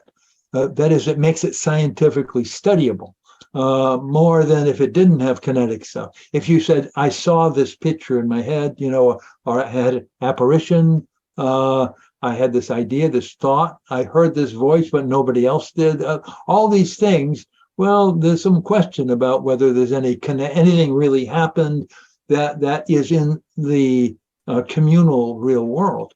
And so the kinetic is important, that secondly, it gives a basis on which you can actually make estimates of how much energy it takes. You can estimate, he talks about this alarm clock moving. You can actually make estimates of how much energy it would take. And that's a useful thing if you're building a science and you want to move forward, you want to have these estimates of how much energy does that take, to move that clock, to make the noise out of the air conditioner, how much energy is there. Kind of, if you can estimate that will make it more scientific in the positive sense, in the good sense. So the E and the C are a little more difficult. A C it's a communal event. So the model is influenced by the idea of an identified patient. In other words, so we don't deal with, an echo does not look for an agent, but accepts that the whole family is involved, that it's a family situation. Now, it may look like Dwayne's the agent, because he's going through the medical stuff, but as soon as you do that, you narrow your focus and you miss the sidelines, and the sidelines may be where it's happening.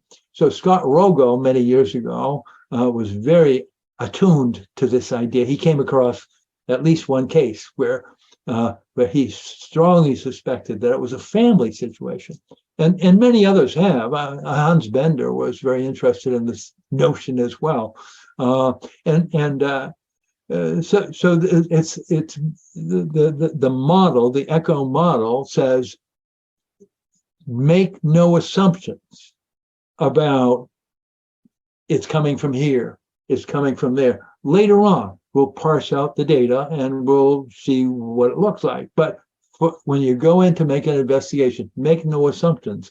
Don't turn your focus or narrow your focus, but open your focus to everything that's going on, and have this this systems perspective.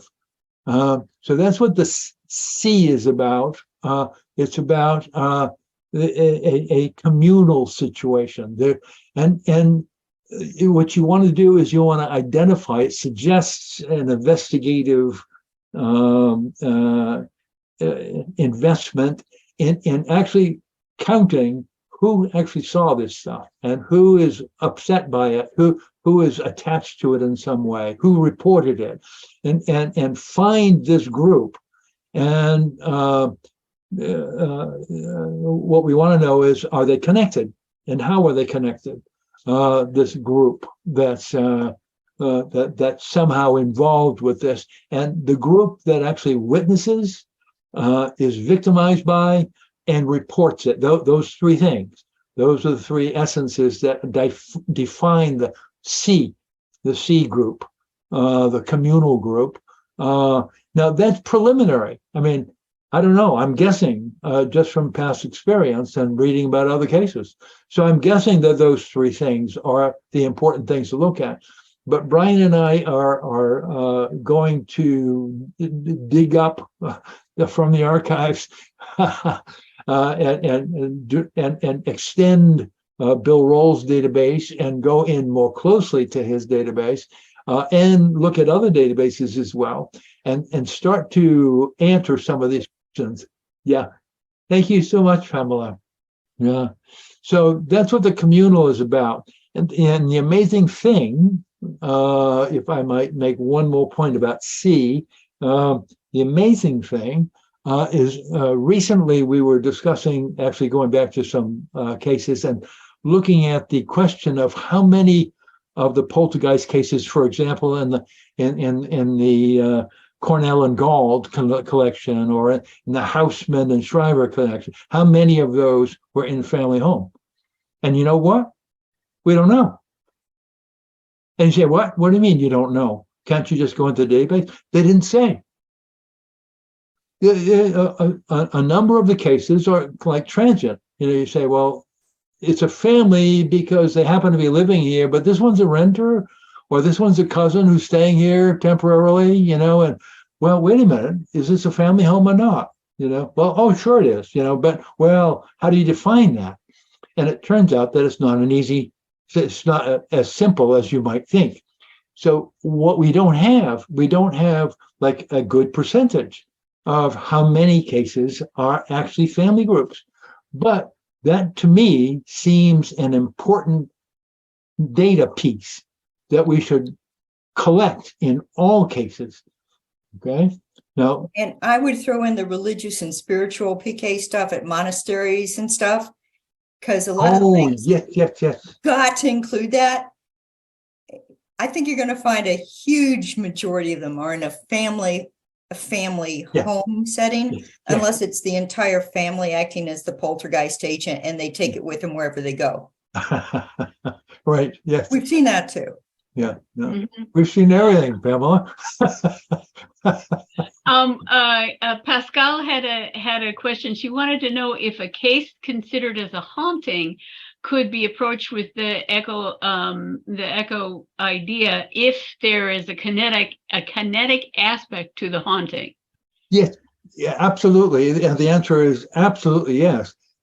When one encounters the basic notion of echo, the echo approach is this: when you get a report, somebody says something anomalous is happening, then you say, okay, tell me about it. All right. And when they tell you about it, then start to do the checklist. Start to say, well, is there kinetic? Is there a group? Is it a cluster of events or one? And based on what you find out, then you can classify that. And one of the possible classifications is echo. And echo would be, I like echo because it lends itself. It's got the qualities that lend itself to scientific investigation. That's measurable. You can start putting numbers on it, and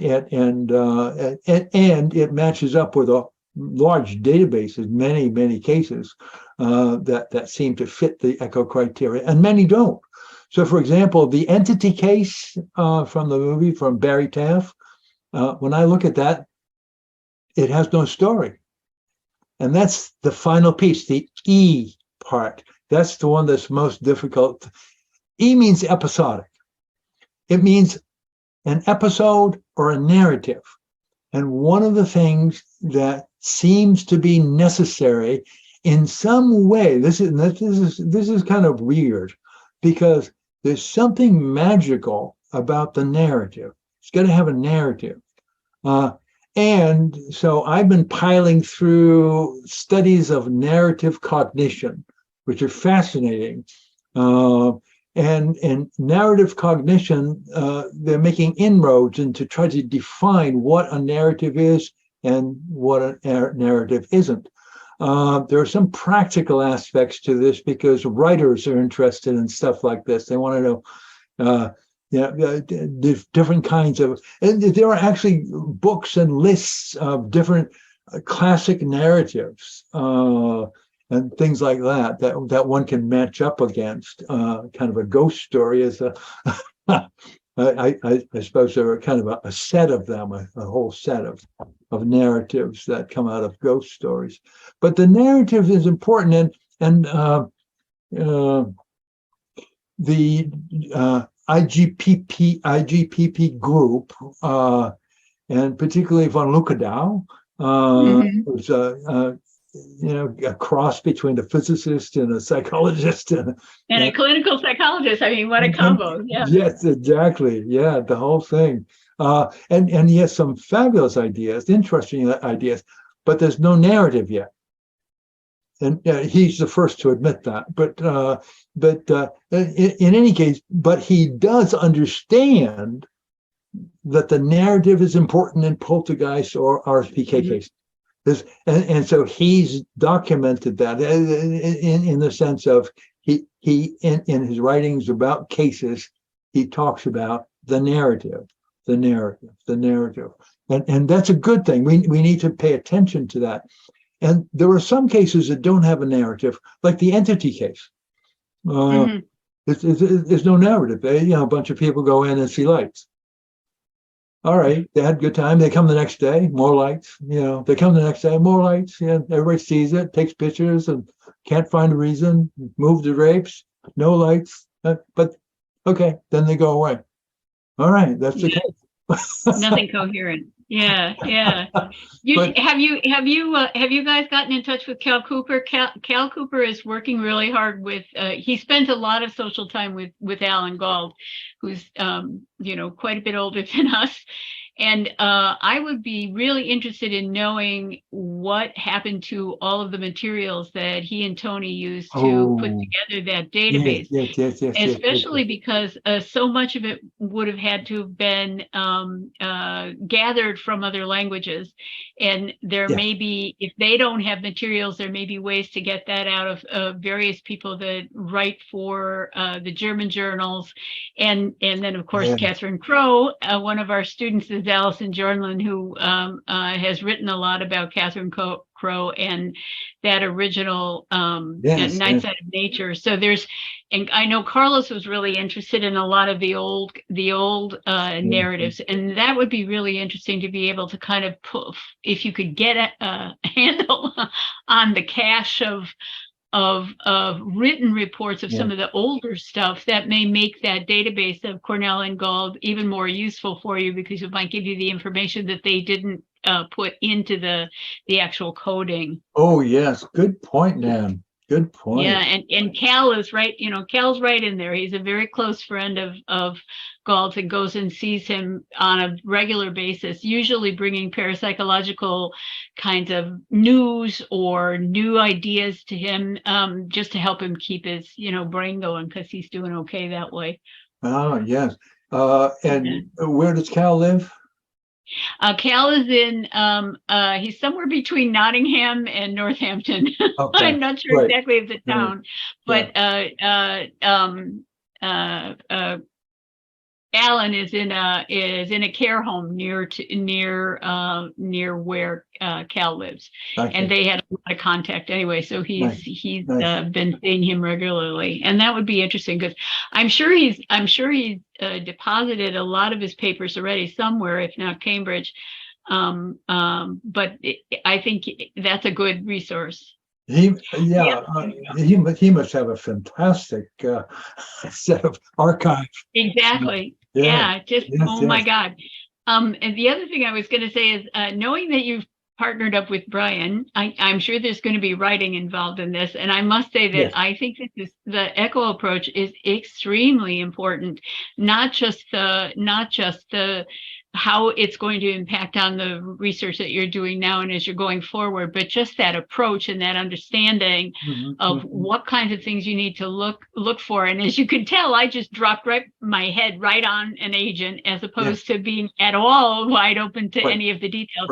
So that is also an extremely important aspect of the work you guys are doing, is to remind people that we need to be more like Darwin and come in just with open eyes and naive eyes and gather everything and hold that analytical piece for another day, for another stage. And that was, I thought, one of Scott Rogo's best conversations about how to do just about any kind of work, is that you always treat that experiencer with respect and understanding, and you take it the way that it's presented and then walk away later and begin to analyze, but not to analyze away to the person that you're discussing, rather to understand them as clearly as you can.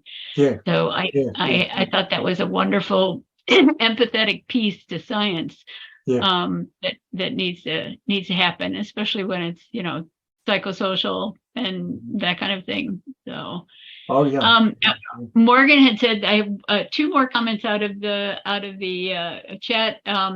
One, Morgan said that the family dynamics must be considered, and so she's applauding that point you were making. In ally cases, it's a factor. And that you hit it on the head when you said it's just easier to make it something out there. A lack of ownership, not blame or fault, is something that needs to be understood. The paranormal shows often that people have this idea that this stuff is asserted upon us as opposed to becoming from us in some way or the other. And I think that was a good point too. And then when we were talking about how your colleagues would say, nope, didn't happen. The James Alcock approach to everything paranormal. Lois said, it's just like sheep and goat. It's kind of like, and I was thinking when she said that, it's sort of like sheep and goat on steroids, because of the magnitude of the strangeness of the phenomena that's being discussed. I have a question for you, Nan, and and anybody who's still here, and that is, we started off this right at the very beginning, intentionally, by the way, mentioning about the early work of the phantasms of the living and their attempt to prove telepathy via spontaneous cases, which was a failure, but and it had to be brought into the laboratory. Now, I want to ask this: after seeing this 30-minute piece that I put together, and the commentary that I gave you with was that everything that Terry said there had been vetted several times by a number of people, me, Bill, the neighbors, Steve Shippy, and other people who you can check everything that he said, and it's absolutely true. So there's no question that the guy's lying or he's lost it up here, because we have collaboration on every word that he said. There's somebody who will say, yes, I was there and that happened, So and that changes the nature of it. You're not looking at the person of, well, is this right? You're saying, okay, here's information. So given that, does this case have power as a proof? As I know it's not scientific proof, but does it, where would you put it? It's not 100%, but it seems to me it's got to be way high up. But I wonder if others think that too, or if they can, as they listen to this 30 minutes, if they can start say, well, that dog was really, maybe he had too much to eat or something, and maybe a guy ran right by him and he didn't know, how do people think about that as evidence? Is this evidential? Yeah, come on, guys. If you have an opinion, either come on back on the video or put it in the chat.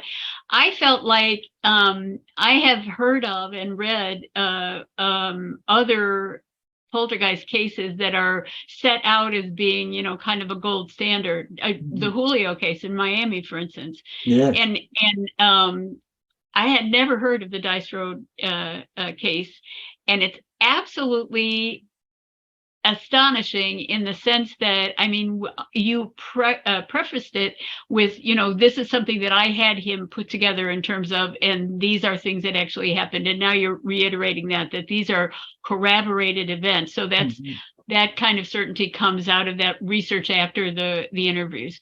But just listening to it, it was like, why is this not better known? Because it has so many types of and stages of the typical poltergeist cases that we expect. And then the intervention of various police departments, not just one, and the firemen having to come in there. And I feel so sorry for that family that it ended when the house burned down. I mean, mother of God. But it's one of these, it just felt like, as I was watching the interview, that why isn't this at the top of the list in all of the stuff that we're looking at? Yeah. I do too. I mean, I'm amazed at it. I mean, and I just can't imagine how someone of skeptical mind would explain it to themselves. Yeah, exactly. I mean, unless they're going to go to the Palladino thing. Oh, well, there was a shattery person in the background who did all this stuff, and we just never found that person, which is a real cop out, I think. Eduardo, did you want to say something? Hey, yes. First of all, thank you for the presentation. It was really interesting. In this case, like many others, but this one specifically was very easy to observe, like a lot of different factors that I think they put into question that makes especially skeptical, or in a way materialistic people, at least question themselves about what they believe is possible or not. Because there's like police involved, so many different people, researchers trying to eliminate certain hypotheses. So it opens up doors in that way. It doesn't prove, like, of course it doesn't explain why that happened and exactly what, but it opens doors to question. And I think that's one of the greatest potentials of this type of cases. Yes. I agree. Very good point. It does. It opens up questions, and most people don't understand that science is not about answers. It's about questions. So as a consultant, scientific consultant, which was my main occupation back in California, people would come to me and they say, well, I've got this idea, you can help me with the research and so designing something. And my first question was always, what's your question? And, often it would be, people who have certain abilities and they say, I don't have any questions. I know what I do, works, and so forth. I said, well, you go down to marketing, market yourself. Okay. Not science. You're not doing science if you don't have a question. You got to have a question.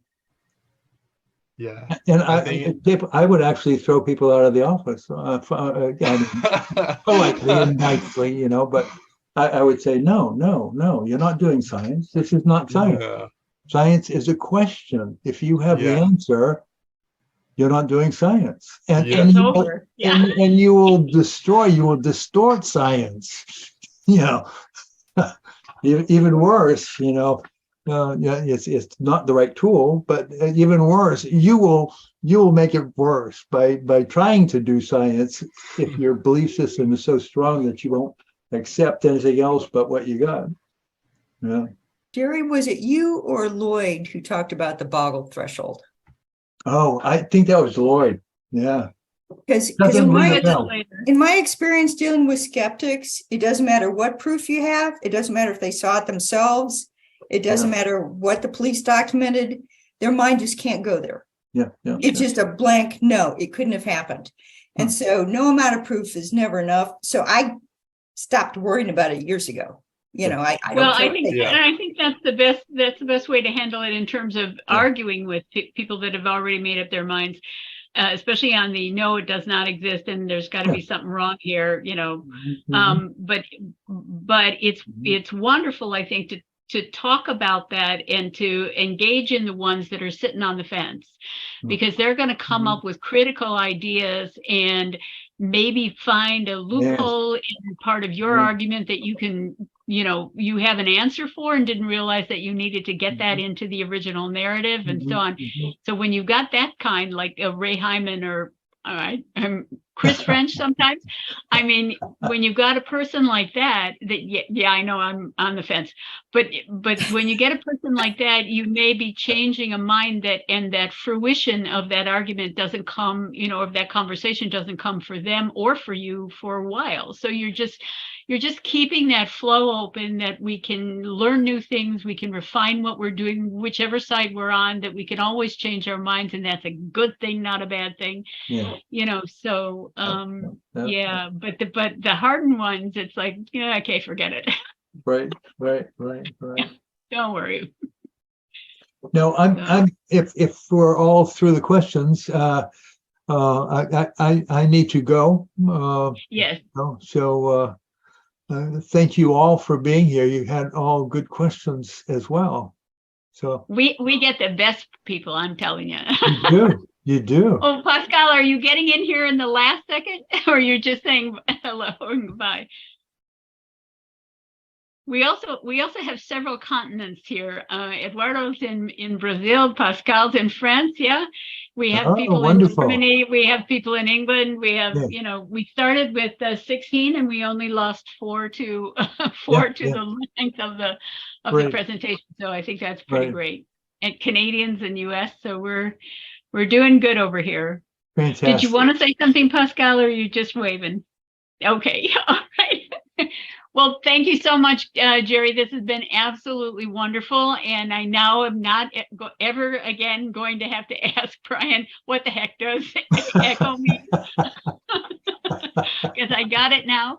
And I think this is a really wonderful addition to this year's course. I think Carlos would have been delighted with this, or is delighted with this. Oh, blessings. So thank you so much. Thank you so much, Gerry. And thank all of you guys for coming. And as usual, the video recording should be up in about 24 hours.